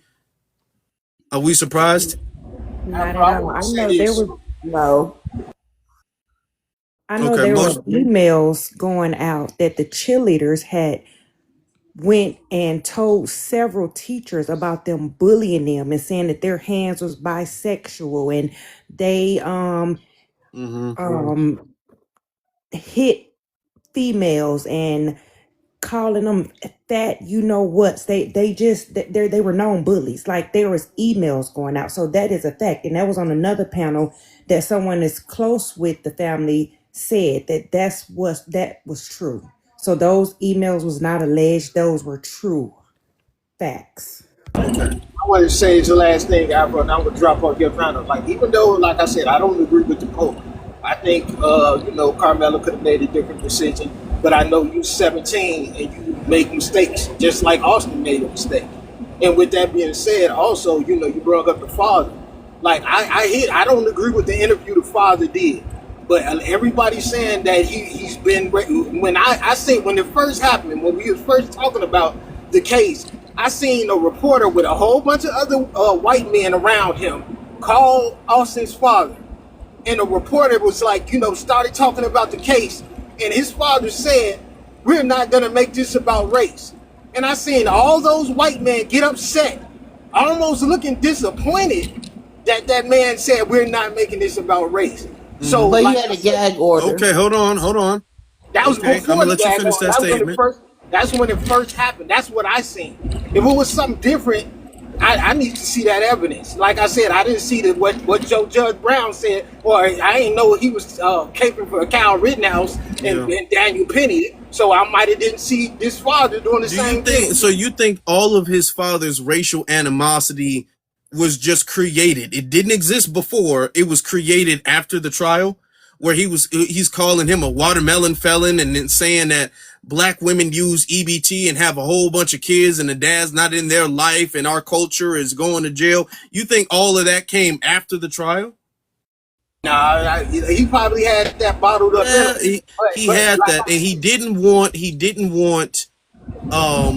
to be he didn't want his son to be associated. He didn't denounce them, but he didn't want his son to be associated with a known white supremacist before the trial, because that was going to hurt the trial. He wanted to distance his family prior to the trial. It wasn't that he didn't think this had anything to do with race or he didn't have any racial animosity. He just didn't want this to possibly jeopardize the trial. That's what. Can I say something, that sir? makes sense. Go ahead. And if he seen that video, when Austin dad was making all them racist slurs and stuff, at the beginning of his statement, what did he say? He said the gag order is off now. So when people was calling him, he was under a gag law. So a gag law means that you cannot say certain things. So you have to understand the legal points. So once that gag order was off and Carmelo got the time that he got, okay, now I can show my true face. That came out his mouth. That gag order is off now. So he basically told on himself, right? So when this case was going on, he had a gag order, sir. He said that out his mouth. That's not coming out my mouth. They came out of his I'm mouth. talking about when it first happened. He didn't have a gag He order had, when it first yes, he happened. did. He had That a was like gag order, sir. He had a gag Now I'm order. saying I'm talking about the video I seen. It was when it first happened. He didn't have a gag order at that Yes, he time. did. He had a gag order because he called a black woman the N word and a B word. Yes, he did at the beginning of this situation. Yes, he did. He had a gag order. Look it up. Sometimes it's good to look up things, sir, before you run your mouth. Even if, let's say it happened in the beginning, in the middle, when it happened, we know he did have a gag order. He knew for a fact, because he has attorneys he's talking to and media people, PR people he's talking to. He knew for a fact going down this right wing racist rabbit hole was going to jeopardize his son being perceived as a victim. He knew if he went out there and he's teaming up with people who's openly anti-black, is going to jeopardize the perspective of his son being a victim. This is why he disassociated himself with them. Not because he fundamentally disagrees with what they're doing or what they said. He regurgitated all of their talking points the very moment he could. He just had to save that at that time. All right. And another thing, Go ahead, EJ. Well, I'll let the sister go because I got something to say. Hopefully, this dude stay up Wait, here. hold on. Let's see this chosen one, because chosen one's been waiting for a while, and I don't want to, because we got to circle the panel through. So I wanted to say if she's still here. Anything? I'm here. They can go. I'm just listening till I have something to say. Okay. Okay. Well, I'm gonna bring you down. I'm gonna get you back up in a little bit. Okay, go ahead. You see Chrissy, right? yes. Chrissy. Okay. Yes, sir. One other thing, Motion was saying, oh, he don't agree with him bringing a poker to school, and he don't, at 17, he shouldn't have a poker. But people fail to realize he worked at a shoe store. So he probably was using his poker to undo boxes. So it's probably was already kept in his backpack for him to work with. So I don't think that he would have woke up that morning and be like, okay, well, I'm just going to take a poker to a track meet, and the first person I see or mess with me, I'm going to just unalive him. Who knows why he had that poker? He may have walked home from school, or you never know. So to judge and say you don't know why he had something is, is not a good thing. Let's be honest. I don't know why he had it. I said I wouldn't. Nobody knows exactly why he had it, but it's not like he had a firearm. If he had a firearm, this would have been a very different conversation, but he didn't. And the poker he had wasn't illegal either.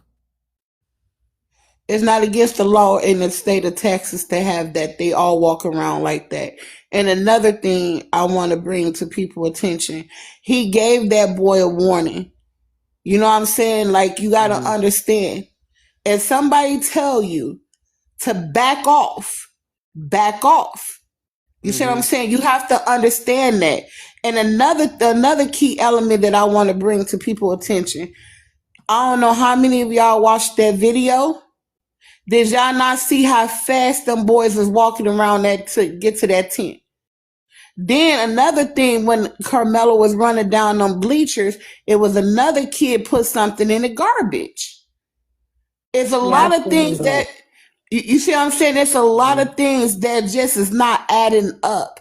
But one thing that I want people to understand, Texas is a racist state, known for being racist. So I want y'all to understand that they made an example out of that boy. And the reason why I say they made an example out of that boy, I read between the lines. What day did they release that video? They released that video June 19th. You see what I'm saying? I want you to understand the history. If you don't know the history of Texas, let me elaborate for you. The state of Texas was the last people to let their slaves go. And the day that they let their slaves go was June 19th. That's why we celebrate that day. So I want people to understand that. They made an example of that young man. That boy did not have a fair trial. They railroaded him. So I want people to understand that. Stop looking at it like, oh, well, if I would have did this. They made an example out of that boy. He did not have a fair trial. They got rid of those 3 black teachers and kept 1 white teacher. So I want you to understand that. Stop looking at it like, come on, use your mind. Stop looking at this white tee little boy like he's so innocent, because that boy was underneath that tent.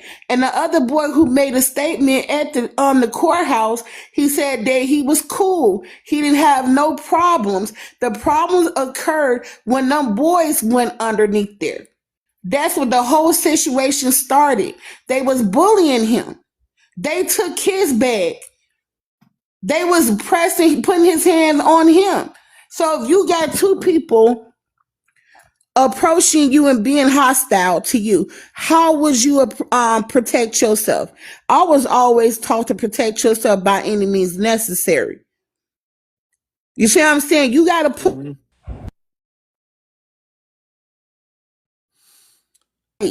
Stop thinking about what you would do, because I'm pretty sure if you were put in a situation, you're gonna protect yourself too. I use my hands, man. Like I said, Okay, I'm from well, Chicago. Bro, we okay, done well, hear you, okay. bro. It's my Let me turn. ask Be you a quiet, question. bro. Let me ask you a Oh question. Then let God. me ask you a question. You would use your hands in that situation. How many people have to jump you before you would pick up a weapon? Probably like 3, 4, like Oh, so 3 or 4. You just be Oh So quiet. yeah, so 3 or 4. So actually 3 or 4. So 3 or actually 4. jumping me. Yeah. Okay. he Hercules. Don't know. All right, dude. He But confused. All no, right I'm then. not confused. I'm Now I'm how All telling many you right, what bro. people? It's happened. my Okay, turn. okay. Stop If talking. Be Austin, quiet. hold on though. Let me finish.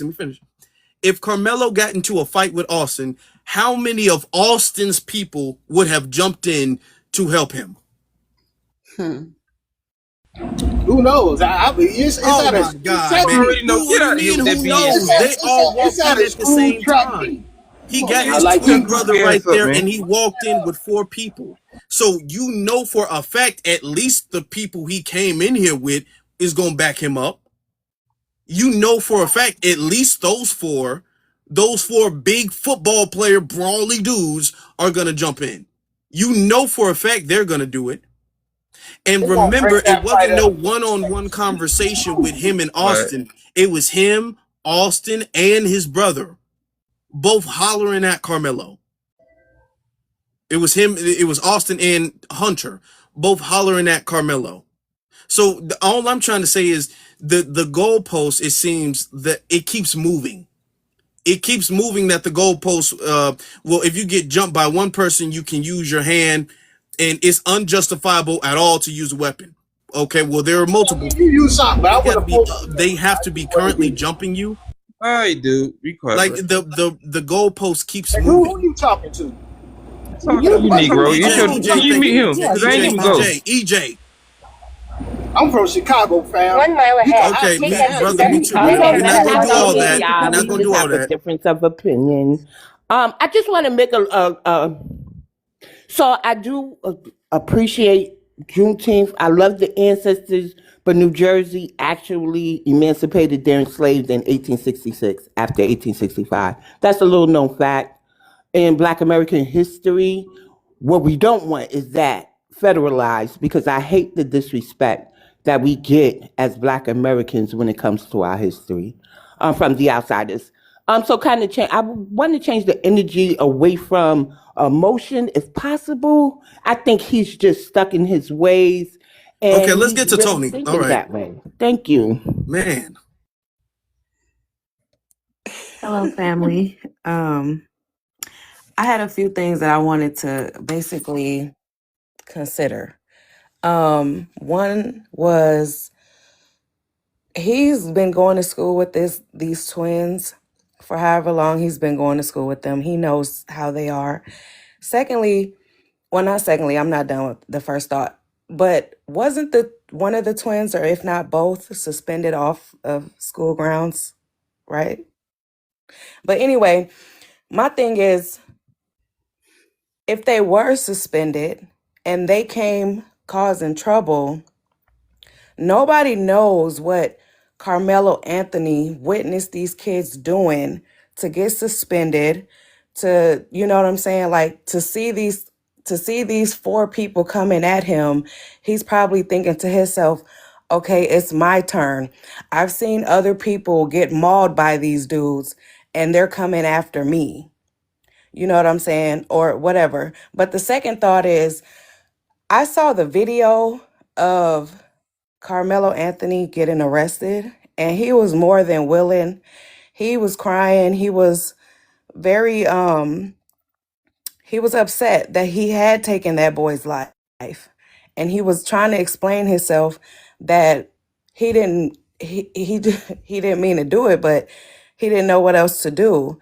And that, but this the thing, by law we shouldn't be admitting anything.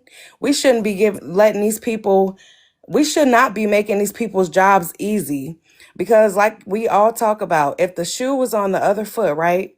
Mm-hmm. And these people have the intent to kill, or to unalive, excuse me, sorry. These people have the intent to unalive. They don't say anything. It's the burden of proof is upon the state and whoever else. But why does it matter that a kid had to take another life to save his life? Why does it matter that was a kid who ended up taking a life? That's what I'm not understanding. Because if it was an adult, would it be justified that he chose his life over that person, those people? And then we're talking about, well, it depends. You know, I would get beat up before I start poking people. You know what I'm saying? Like, when people are scared for their lives, there's fight or flight moment. You get what I'm saying? And when you're in the fight or flight mode, you're going to fight or you're going to run. You don't know where his energy was. Obviously, it was fight. He didn't have the option to run, because if he did, he would have got away. But at the end of the day, the young man was full of remorse. He was mad. He was upset that he did have to do that. But at the end of the day, as Black Americans, we literally have to stop making these people's jobs easy, man. These people who have intent to do the things they're doing and they're getting off, they're not willingly confessing to stuff. They're not willingly saying, "Oh, I did it and I did it because," you know, they're not doing that. They're making them do their job, and in the end, they end up walking free. So it's not about right or wrong, actually, because in a court of law, it's about the burden of proof.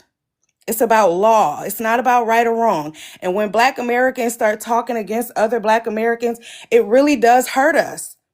And I don't think we understand how detrimental it is for us as a collective to have conversations with each other in the public where others can hear us and see how we're not in unison or we're not coming together. Because like somebody said earlier, and this is my last thing I'm gonna say, no matter what these people agree on in their private lives, when they come out in the public, because they have the same color skin, they're gonna agree right or wrong. And that's how we need to be. And then we could reprimand ourselves in private, but that's nobody else's business. But at the end of the day, Black Americans need to understand the burden of proof is on the court of law to prove. Okay? And I land with that. Now, as you do that, first off, we have a bunch of people in the room. Let's keep the taps going. Let's get the likes up. I think it was established by both the defense and the prosecution that Carmelo didn't know the twins prior to that. This was everybody's first time meeting each other. I Now was the about to twins say do that. have a reputation, but I'm from what I understand, that it was established that they had no previous interaction, or they didn't know of each other. They didn't know each other before. Now, whether they knew of each other or not, maybe you can make that argument. If they're both captains of the team, then you could probably make that argument that they might have known of each other, but they had not interacted prior to that. Yeah, they didn't go to the same school, Yeah. but I think the key element that people is missing. What's that boy name? Hold on. Who Let me finish with this though, because I want to harp on the whole point of the prosecution. The prosecution should have had a very difficult job because you have to, as she said, you have to prove that Karmelo came there with the intent to do what he did, which means he would have had to orchestrate the entire thing, which means he would have had to initiate the conflict. He would have had to escalate the conflict from a verbal altercation to now a physical altercation. And in no case did the prosecution prove that Karmelo did any of that. Karmelo did not trespass. That was already proven. He was not trespassing. He did not initiate the confrontation with Austin or Hunter, nor did he escalate the confrontation from verbal to physical. So because of any of that, they can't prove that. They can't prove that this was first degree anything. Everything Karmelo did was response, which shows he did not have intent to do any harm to anybody. If you watch the body cam footage, he was asking about the condition of Austin, showing that he actually was concerned for Austin's well-being. He didn't get him one time and he just kept going and going and poking and poking and poking and poking. He didn't do that. It was one time he ran off. And then he asked about his condition, showing he didn't know the damage he did. That's number one. He didn't know that. And then number two, he didn't try to do anything that was going to cause severe damage like that. He didn't want to afflict that much harm or harm at all on anybody. He was actually concerned. It was a very split-second decision that was caused by Austin. Austin initiated that. can I say something? I think what happened was sometimes when you put in a situation, sometimes you black out. You know what I'm saying? Because that can happen, right? When you surrounded by people and people try to do something to you, sometimes you black out. That is really what it's called when you black out. You black out. That's what Yeah, it means. it's called. I think it's called blackout, but I don't even know if it's like it literally happened in like the Because matter he was of so 2 seconds. It wasn't right. like Because he I think lost what himself and it was out of rage or anything like that. It yeah, was because so he blacked literal, out. like 1 second difference. Yeah, because when you black out, like meaning that you're not in your right state of mind. You know what I'm saying? autopilot. Because But I wouldn't even make the argument that. And here's the thing, y'all. To Tony's point, the thing of, well, Austin overreacted and I don't know if he should have did that, and everybody kind of shucking and jiving a little bit and dancing the jig a little bit, that's not helpful. Because what you guys are doing is you guys are creating doubt on behalf of Austin's innocence. And you have way too many people in our own community who are up there because I don't know if they're trying to appease white folk, or I don't know if they're trying to, if they just feel so bad for Austin, they're I don't coming up feel there bad. and they're sitting up there dancing a jig. I'm not saying you're doing it. I'm not specifically talking about anybody. I'm saying that there are so many people who are doing that, and that's detrimental, because for us to make the argument that he overreacted also by default means that he is to blame for something. Okay. And in some way, he should face some consequences because he did something wrong. All right. He protected himself. That's all I can say. The young man, And that's all we that's got to talk plain and about. That's simple all it itself. He is. protected himself. Well, I'm happy that they got this dream team of lawyers that have different certification because they're going to dissect it. They're going to dissect it. You got a civil rights lawyer. You got all these different types of lawyers. But most of all, they're going to go after the lawyer that he had to make sure that if he didn't do everything that he was supposed to do to protect his child, they're going to go after his ass too, because he did not do everything that he was supposed to do to protect Carmelo. Plain and simple as that. And my And next this the question, last I'm thing. sorry, I don't mean to interrupt. I just want to say Go this ahead. one last thought. Given that this is a 17-year-old kid, was he I didn't quite see everything, but was Carmelo Anthony questioned without lawyers around or his parents? Like, did they start questioning him like right then? Because I remember seeing a little bit of the body footage, body cam, but that was it. Not from what I've seen in the body footage that they question about what happened. They did ask who he was, and they started asking, was he, if you mean if he was interrogated, really? Right, like even a little bit, like, you know what I'm saying? Because I remember seeing Carmelo Anthony just offer up information like, I didn't mean to do it. You know, he was guilty. He felt guilty for what he done, and like you said, he was trying to figure out how Austin was doing. But I No, wanted he to didn't feel know. guilty. He did not feel guilty. What he said was, he put his hands on me. No, what I'm saying is, I'm not saying he felt guilty like he deserved to go to jail. I'm saying he felt a little remorse Yeah, the because of the situation. yeah, He the was dang reality, I near know what you're crying. saying. The reality He, of the situation yeah, caused him to kind of break down. It's not yes, like he was explaining what happened, but which as he led was him to explaining what happened, explain now you got to and remember and all admit of to that, and that things. caused somebody Right, to break down. You know, right.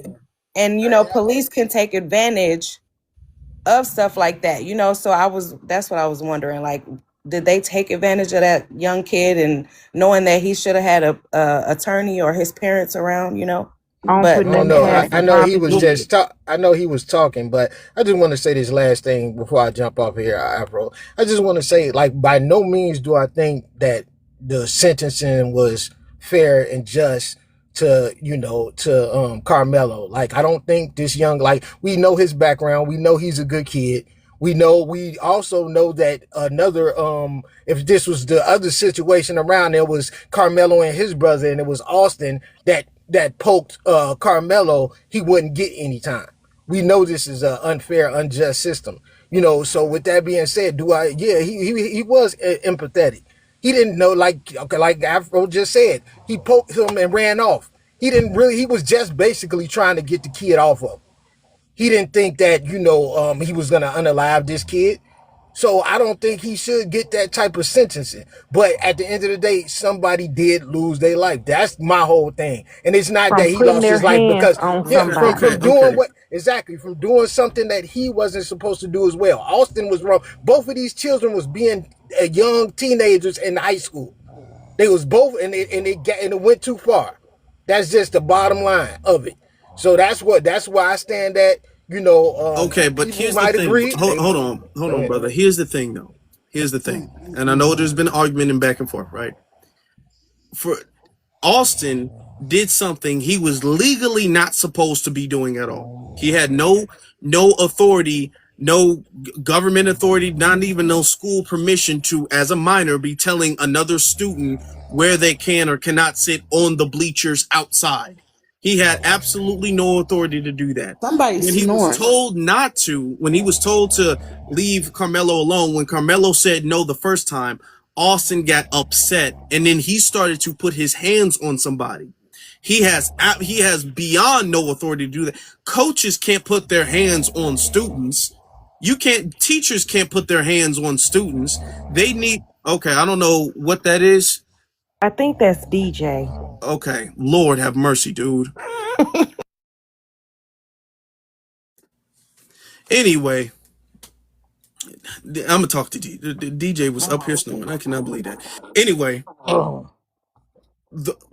as we're talking about the law, Austin was not in his legal right to do what he did, to make the actions and decisions he made. Carmelo was in his legal bounds to make the decisions that he made.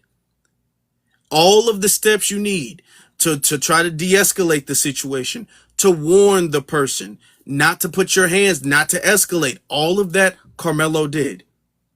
So the narrative that, well, they're kind of both in the wrong, we should not be pushing that narrative, because that makes it harder for him to actually be treated fairly when he's unjustly being called wrong or overreacting. You know what I'm saying? It's unfortunate that someone lost a life, but he brought that on himself. He did. You can't punish the person if you run into somebody's house, okay, and you lose your life. That's unfortunate. It is. However, you can't punish the person whose house that was. They weren't supposed to be there. They weren't supposed to be doing what they did. The loss of life is unfortunate. However, that doesn't mean the person who did that should be punished. You have to analyze, was that person in their legal bounds to make that decision, yes or no? Karmelo was in his legal bounds. If we're talking about the state of Texas, the stand your ground law in the state of Texas, Karmelo was in his legal right to do what he did. I don't know, Afro. I looked up that stand your ground, and it said that it has to be an equal footing. You couldn't It even has to Oh have be my a. equal God! Can footing. you Hold on, drop? hold on. No, listen. Oh my God! This man is No, trying to kick man. no, He's no. from Okay, Chicago. no, No, it no, doesn't. sir, It does sir, not say no, that, sir. It does sir. not Can I say, say sir. something to Hold him? on, ma'am. It does not say that you cannot use a weapon. And to be totally honest, if you want to talk about equal footing, Karmelo and Austin are not at equal footing. Austin is way larger, way stronger than Karmelo. Austin came with multiple people. So by that alone, he's not at equal footing. By that alone, he's not. He's at a disadvantage by that alone. And the law does not state you can only use a weapon if the assaulter has a weapon too. That's what I read when I Googled it. I only Googled it, so I'm not a lawyer, so I Okay. only Googled it to see. So, He's from Chicago and he's still yes, I not am. catching it. Yes, All I'm right. I'm from. All from right. Chicago. I'm from Thank you for the Chicago, right? conversation, Afro. So, I'm gonna so just sit back and listen. my thing is this, right? One thing that I don't understand about our people, he contradicted himself, right? Saying that the law is never really for our people. Then he turns around and says what he just said. It's a walking contradiction. Okay? If you know this man is constantly telling you what this young man has been through, and you still saying what you saying, them boys was bigger than him. They came over there with the intent to do what they was doing to him, right? Because if you looked at when the first situation happened, when his brother Hunter said on the news, I grabbed his bag. And when that boy said, touch me and you will find out, that's a warning. So that means that they was doing harm to him. What do you not understand being from Chicago? Like Well, I don't I'm not agree. I'm not not about to understand. tell. I'm not about to tell. We could bring up a situation in Chicago with Kim Fox. We could bring up a couple of years, about 5 years ago, when two young black boys, they decided to, go ahead and meet up and square up after school. And one of the young men pulled out a poker and unalived the other young man. And I thought Kim Fox had that wrong, because I thought that young boy should have went to jail at But the they end of the didn't day. meet up with each other, sir. It's two different cases. Yeah, Listen that's to a what totally you different said. Exactly. situation. That's If two both of them, cases. because in that case, and I know the case you're talking about, Yeah, I know. both of them consented to meeting up and engaging in a physical altercation. Both of them did. That is not the case with Karmelo. Karmelo did not agree to start no fight, or even when the fight approached Karmelo, Karmelo tried to avoid that. Right, I agree with that. But my whole situation of bringing that up is that once that poker came out, that shouldn't have happened. It should have been just a fight. That's how I feel about it. It should have been a Please fight. And say that's how I something feel after you about this But finish. but situation. what makes that a key difference is that if you guys are both agreeing to have a fist fight, and you sneak a poker and the other person doesn't know and you get that person, that's a totally different situation from you randomly accosting a stranger and the stranger letting you know, hey, I got a weapon on me, don't touch me, and you do it anyway, and then you get poked and now you acting like you the victim. No, that's apples and oranges different. You cannot compare the two. Like, we But probably we're want gonna to we're use. gonna move on. We're gonna Please, move on I've been because we waiting gotta patiently. settle Yeah, because you down and don't we gotta get understand. everybody to get their words in before we wrap up. Hi, I'm in my 50s, and It's at this point now with this Karmelo kid. He's in jail now. He's whatever. Now, I at 17 got jumped on by a group of girls. I the next day went and tried to unalive that girl. I got the main girl that started it off. See, I cut the head off the snake. I got the main girl, but the judge, they just told me I was in jail for like 3 hours, and then they said, okay, you can go home. I was sleeping. I hadn't got no sleep all night. I was talking about getting that girl. I just dreamed, but I wouldn't tell nobody about it. I was going to get her. And I did it myself. And I was in jail. I went to jail like 3 hours, then they let me go. Now, why is he still in jail? That was self-defense. I waited a whole night. I went to sleep on the lawyer said that. He said it was second degree murder and the third degree or something because he said I had time to think about it. And I still went and did what I did. But even though that lawyer was saying to me, I was saying I don't care, I was going to still get her. Because my feelings were hurt, my pride was hurt. And like they was saying, Karmelo, I don't know the whole case about Karmelo. If it's some big guys, and this is, I don't know how to say this, but it's like almost like a race war going on almost quietly due to DT president and all that. Basically, it's almost like a race war going on. And then them guys bigger than Karmelo came over there. Okay. And was Okay. Yeah, I got you. I got you.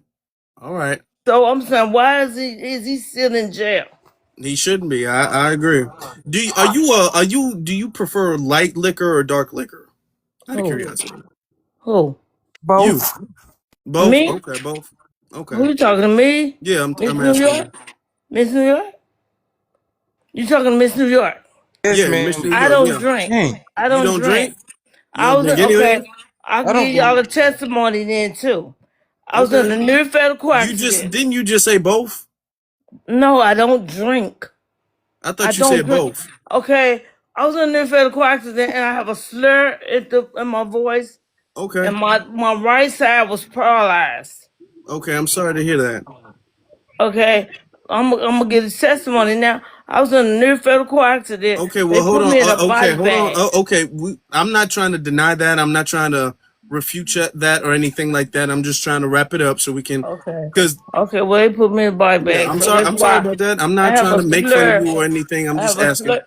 because But people didn't you set me okay so. because you're not the first person that asked me that. Okay, I don't well, drink. okay. So for the I'm a chat room, Christian. she doesn't drink. All right. I'm a Christian. Yes. Okay. All right. Thank Yes. you. Can I give her? I think that you have to understand. Your name is Miss New York, so I'm gonna assume when you got arrested for those 3 hours, you were in New York. New York No, no, laws. No, were you? Were you in New no. York?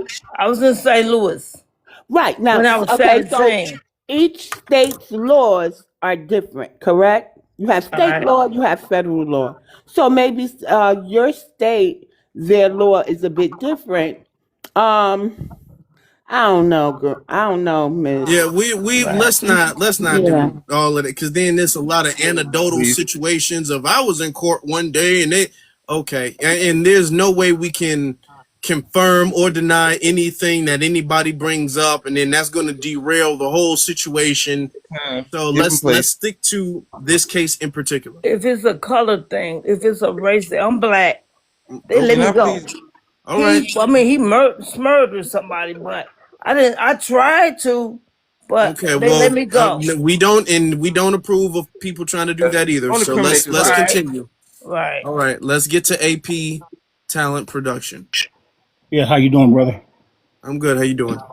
Okay, and thanks a lot for letting me come up and try to get a few things in quick. Um, a couple things is that we need to remember. He was Carmela was Okay. invited to come to that tent. There was a young man that invited him to come, and the parents even said that during the trial, the young man that invited him to come turned around and said he didn't even know him. But he was initially invited to come. This whole thing, like somebody said earlier, this was a bigger thing than what we all are looking at.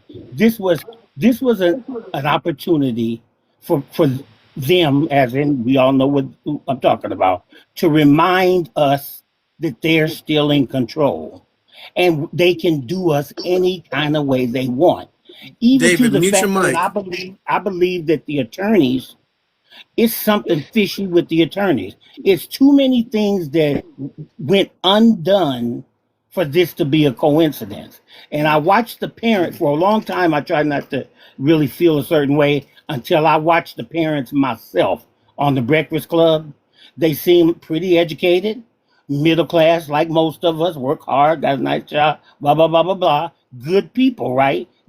Remember, Carmelo had a 3.5, 3.6 grade point average. And like you said, captain of the. So this is not a bad young man.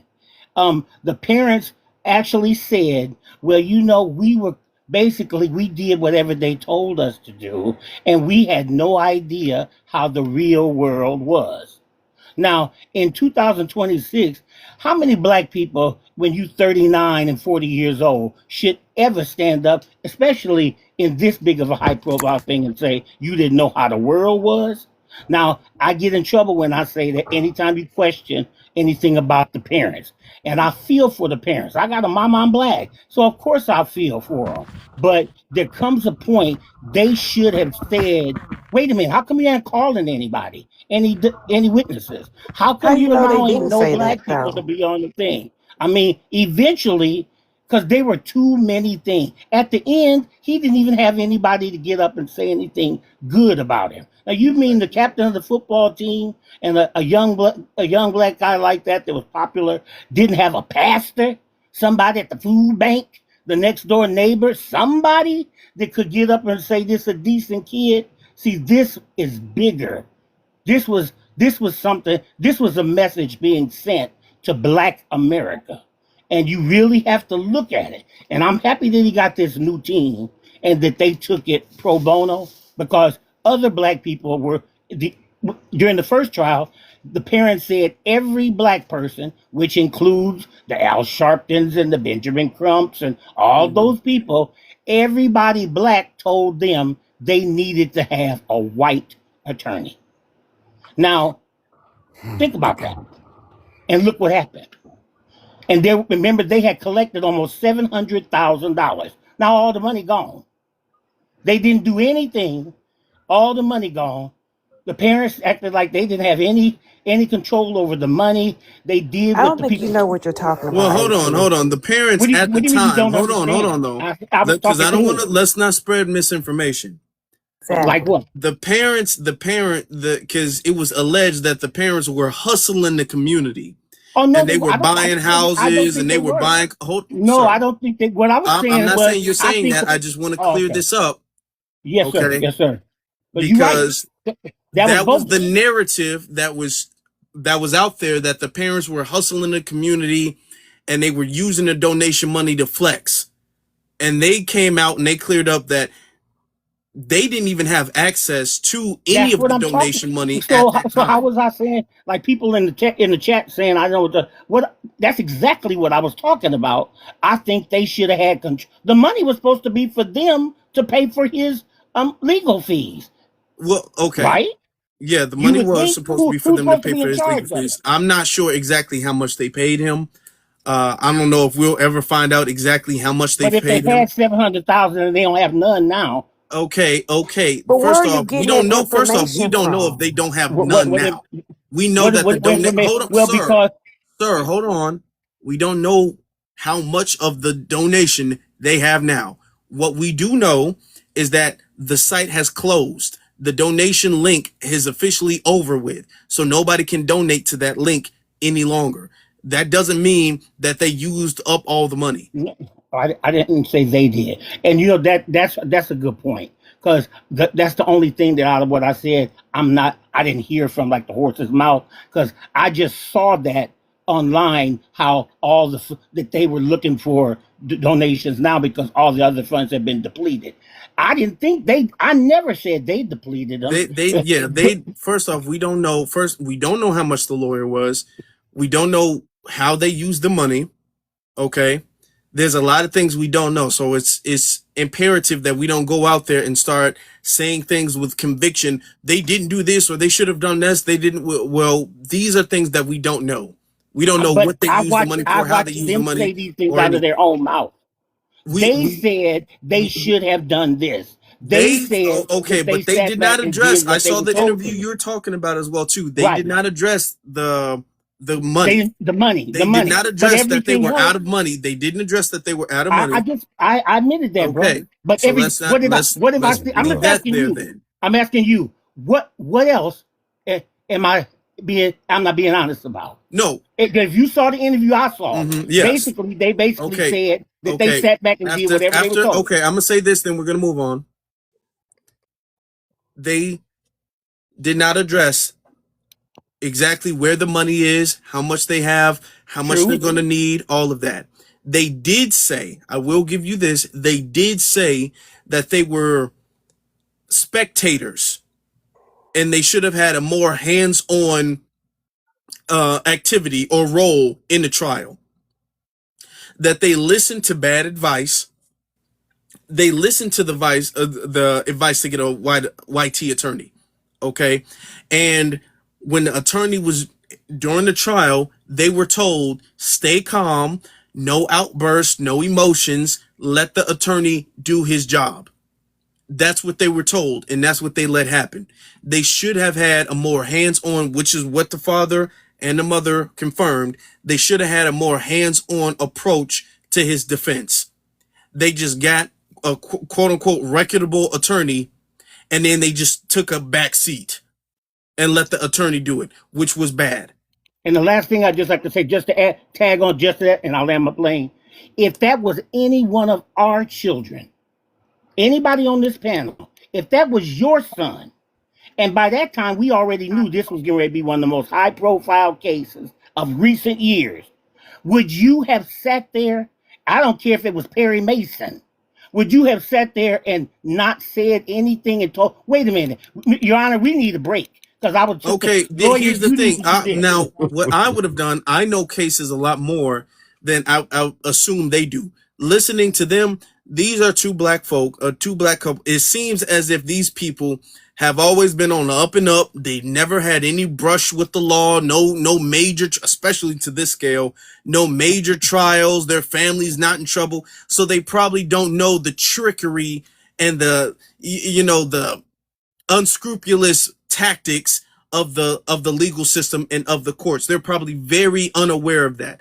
But even if you are aware, you as the parent, you can't yell objection. That's not your right to yell objection to the prosecution. But if you hire the attorneys, you can tell the attorney. But that is the attorney that you hired. And during the trial, first off, I don't think anybody knew how terrible that attorney was going to actually end up being. Okay?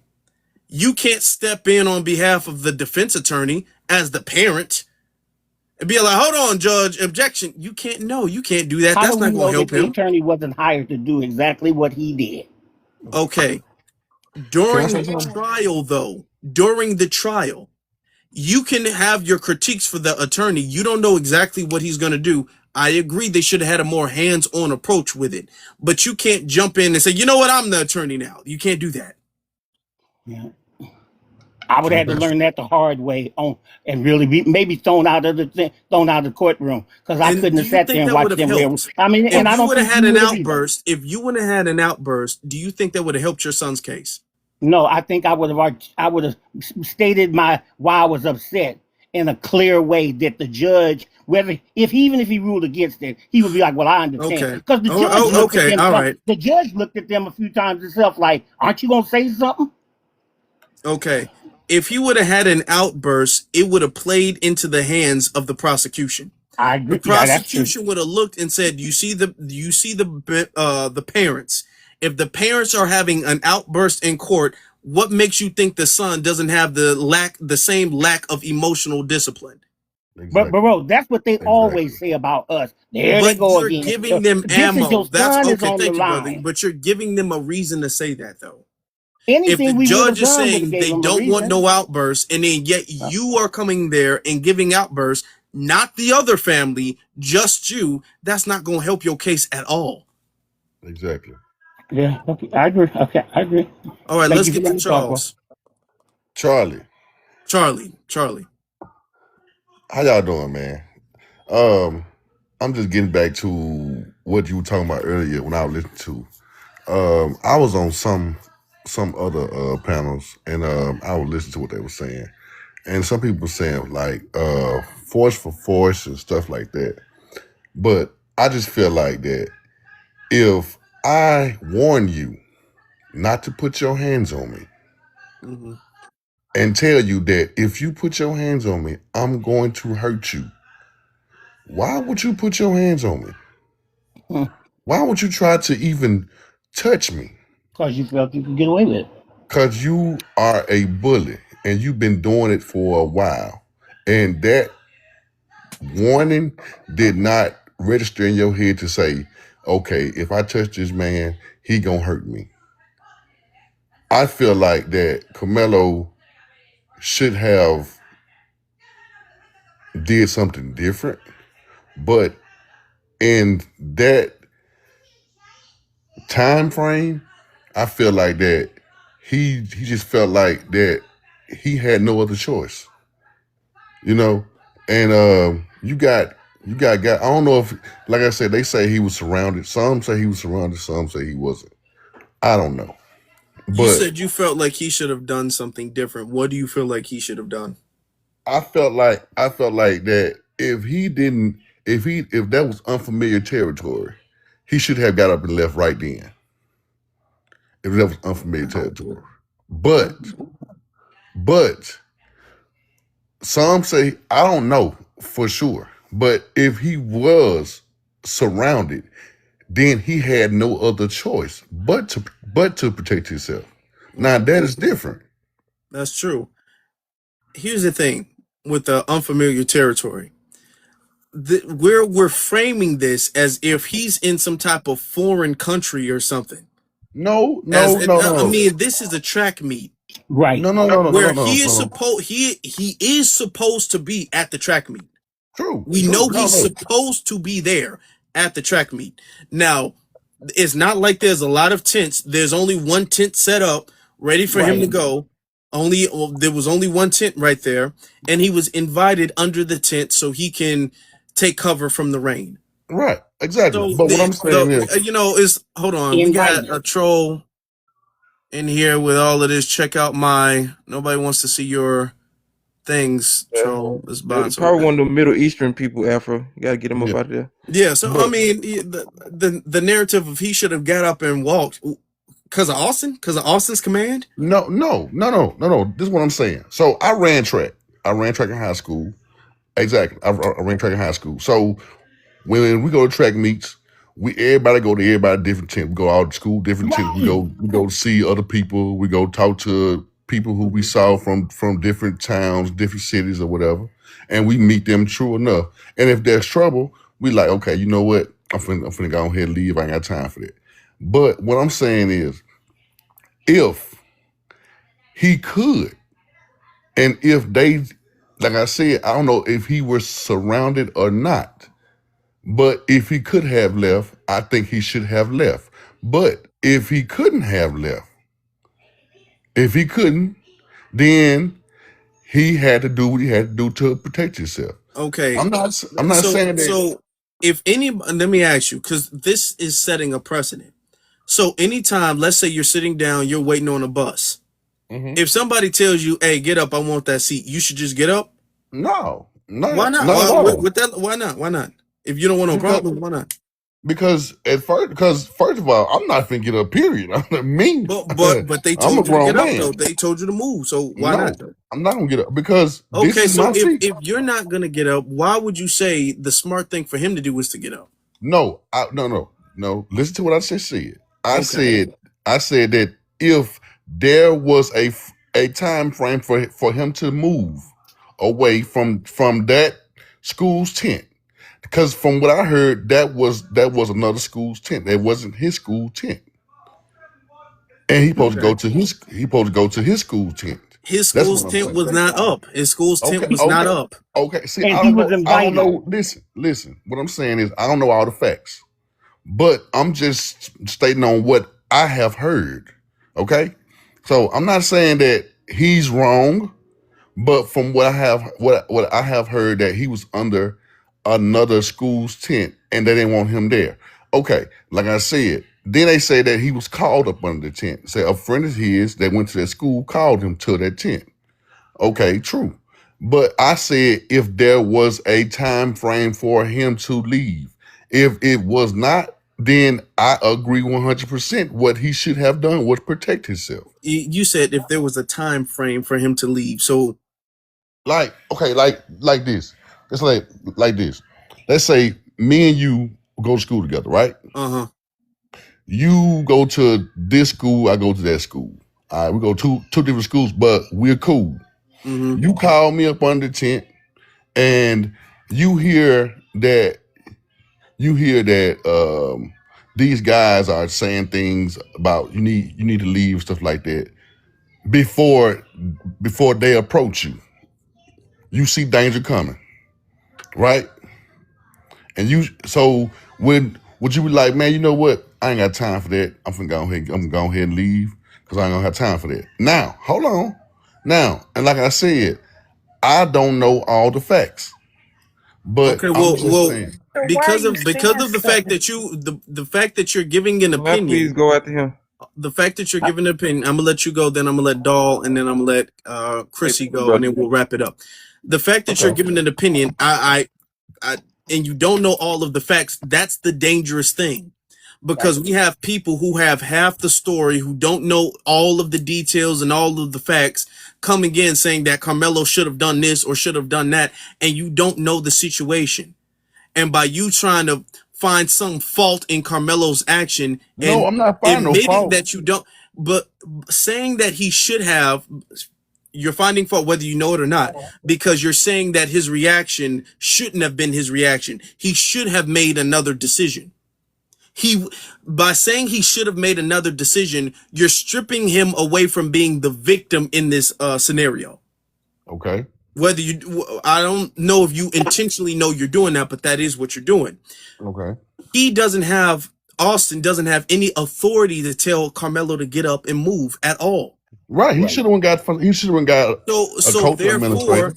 Karmelo does not have any type of obligation to obey the commands to get up and leave. That's true. There was no issue with him being in the tent at all before Austin and Hunter came to him. None. Nobody had an issue.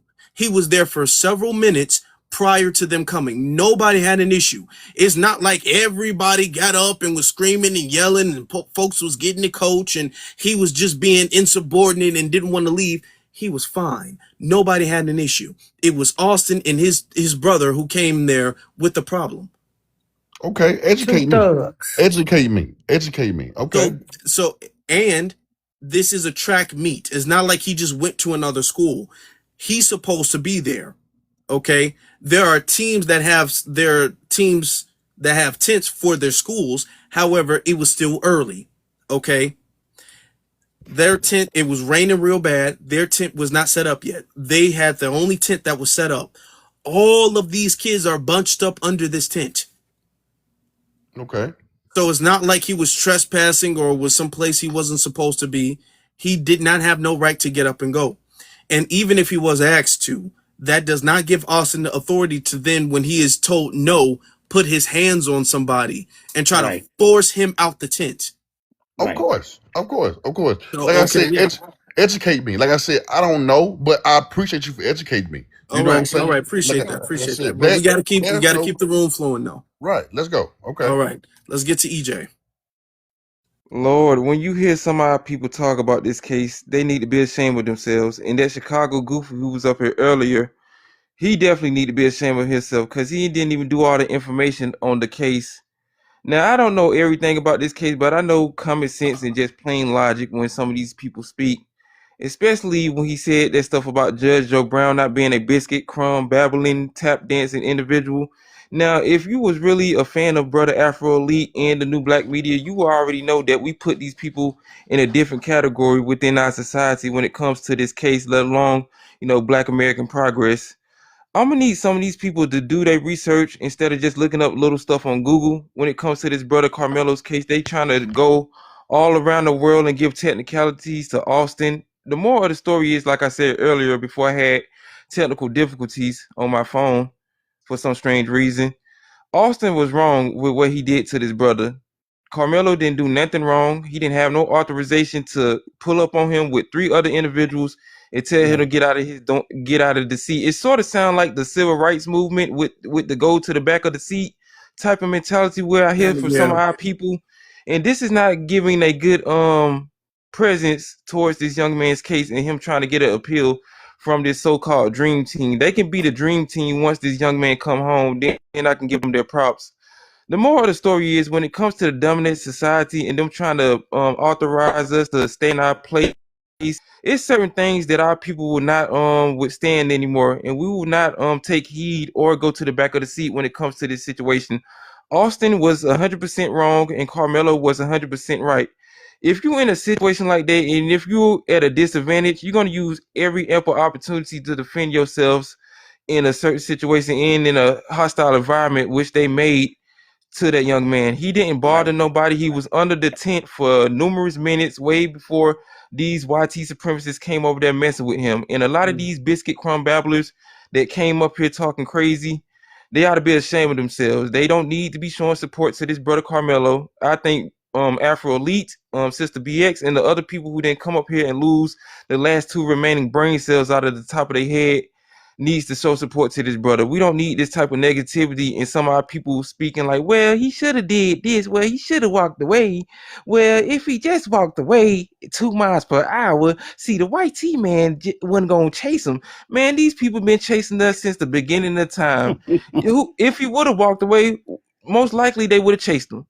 And it would have been way much worse. He probably would have been the victim. They probably would have stashed something way before the situation, before Karmelo even got to the tent. Who is Austin to authorize somebody to give him authority to tell anybody to move from the tent? First of all, it was raining and you were suspended from the track team. One of them brothers was a part of the track team for some reason, and Karmelo was at a disadvantage. He was way smaller than him. Both of those brothers was alleged football stars from what I seen. He wanted to use his size and use his presence as a YT supremacist because he learned it from his daddy that he can just tell a young black man to get up, go to the back of the line, and I run this. And a lot of these Sambos that came up here are very disingenuous when it comes to these young men. So that's all I want to say about this situation. I've been patiently waiting. Karmelo will be home, and hopefully, these YT supremacists will teach their kids to keep their hands to themselves because we ain't going for that no more. By listening to that Chicago Goofy, he must have thought this was a Shaw Brothers Kung Fu movie. 20 people can just surround you and you can just be Superman like this a damn Dragon Ball Z movie. Ain't nobody fighting fair anymore. These people use different things in different situations to be very hostile and very dangerous towards our society. And they will use anything in their arsenal to keep us at a disadvantage. And I suggest that Black American brothers and sisters protect themselves by any means necessary. I don't see nothing wrong with what the brother Karmelo doing. He was minding his business, and YT supremacists, like they always do, pulled up and found out the hard way. So with that being said, I'll land my plane. Let me just jump on that to get on to what EJ said, and then we're going to get to Doll, then we're going to wrap things up. Right. Do y'all know we still have black folk who go missing all of the time, especially in the South? And then mysteriously found just dismembered in a lake, dismembered in some woods, or on a rope on a tree. Do y'all know we see that stuff all of the time? And this year, in 2026, there are several cases of that. Just this year alone. So the whole, the force has to be proportional. Man, no, these people are insane. These people are sick. You don't know how far these people are going to go when they put their hands on you. Who's to say Austin wasn't going to choke him out like Daniel Penny choked out Jordan Neely? Who's to say if he punched Austin wouldn't have lost his mind and then started going on some ballistic rage attack? Who's to say that? You don't know. And here's the biggest point about that. You have an obligation to protect yourself. You're in America. You're a black person in America. You're in dangerous territory no matter where you go. All you are obligated to do is give somebody one single warning. If they don't take it, that's their ass. That's on them. Okay, I love the TikTok shop, but that's on them. They do not have the privilege of proportional response. Let me be clear with that. If you attack a stranger, you don't have the privilege of them attacking you with the same equal force you attack them with. No. They might not. If you initiate an attack or a fight, okay, people do it all the time. You can't say, well, hold on, I didn't knock him out, so it's not fair he knocked me out. No, that's not how that works. That's not how that works.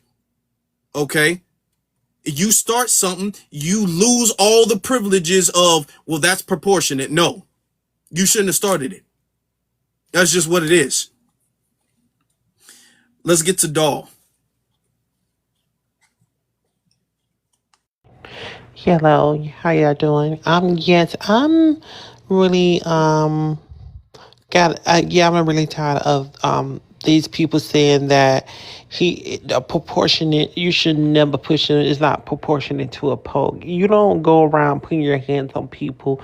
You go around get the proper authority. You don't go around here and taking authority in your hand and think you can touch somebody. He was not bothering nobody. He has the freedom of speech to say what he wants to, as long as he didn't touch nobody or did nothing to nobody. But y'all have to be the macho men to try to take people out. I'm so sick of the ingest in the black community. It's really sickening me. Like, I don't get it. It's crazy. And then what else I want to say? And then this is the ingest trial. They didn't give this boy a fair chance. They gave him a modern day lynching.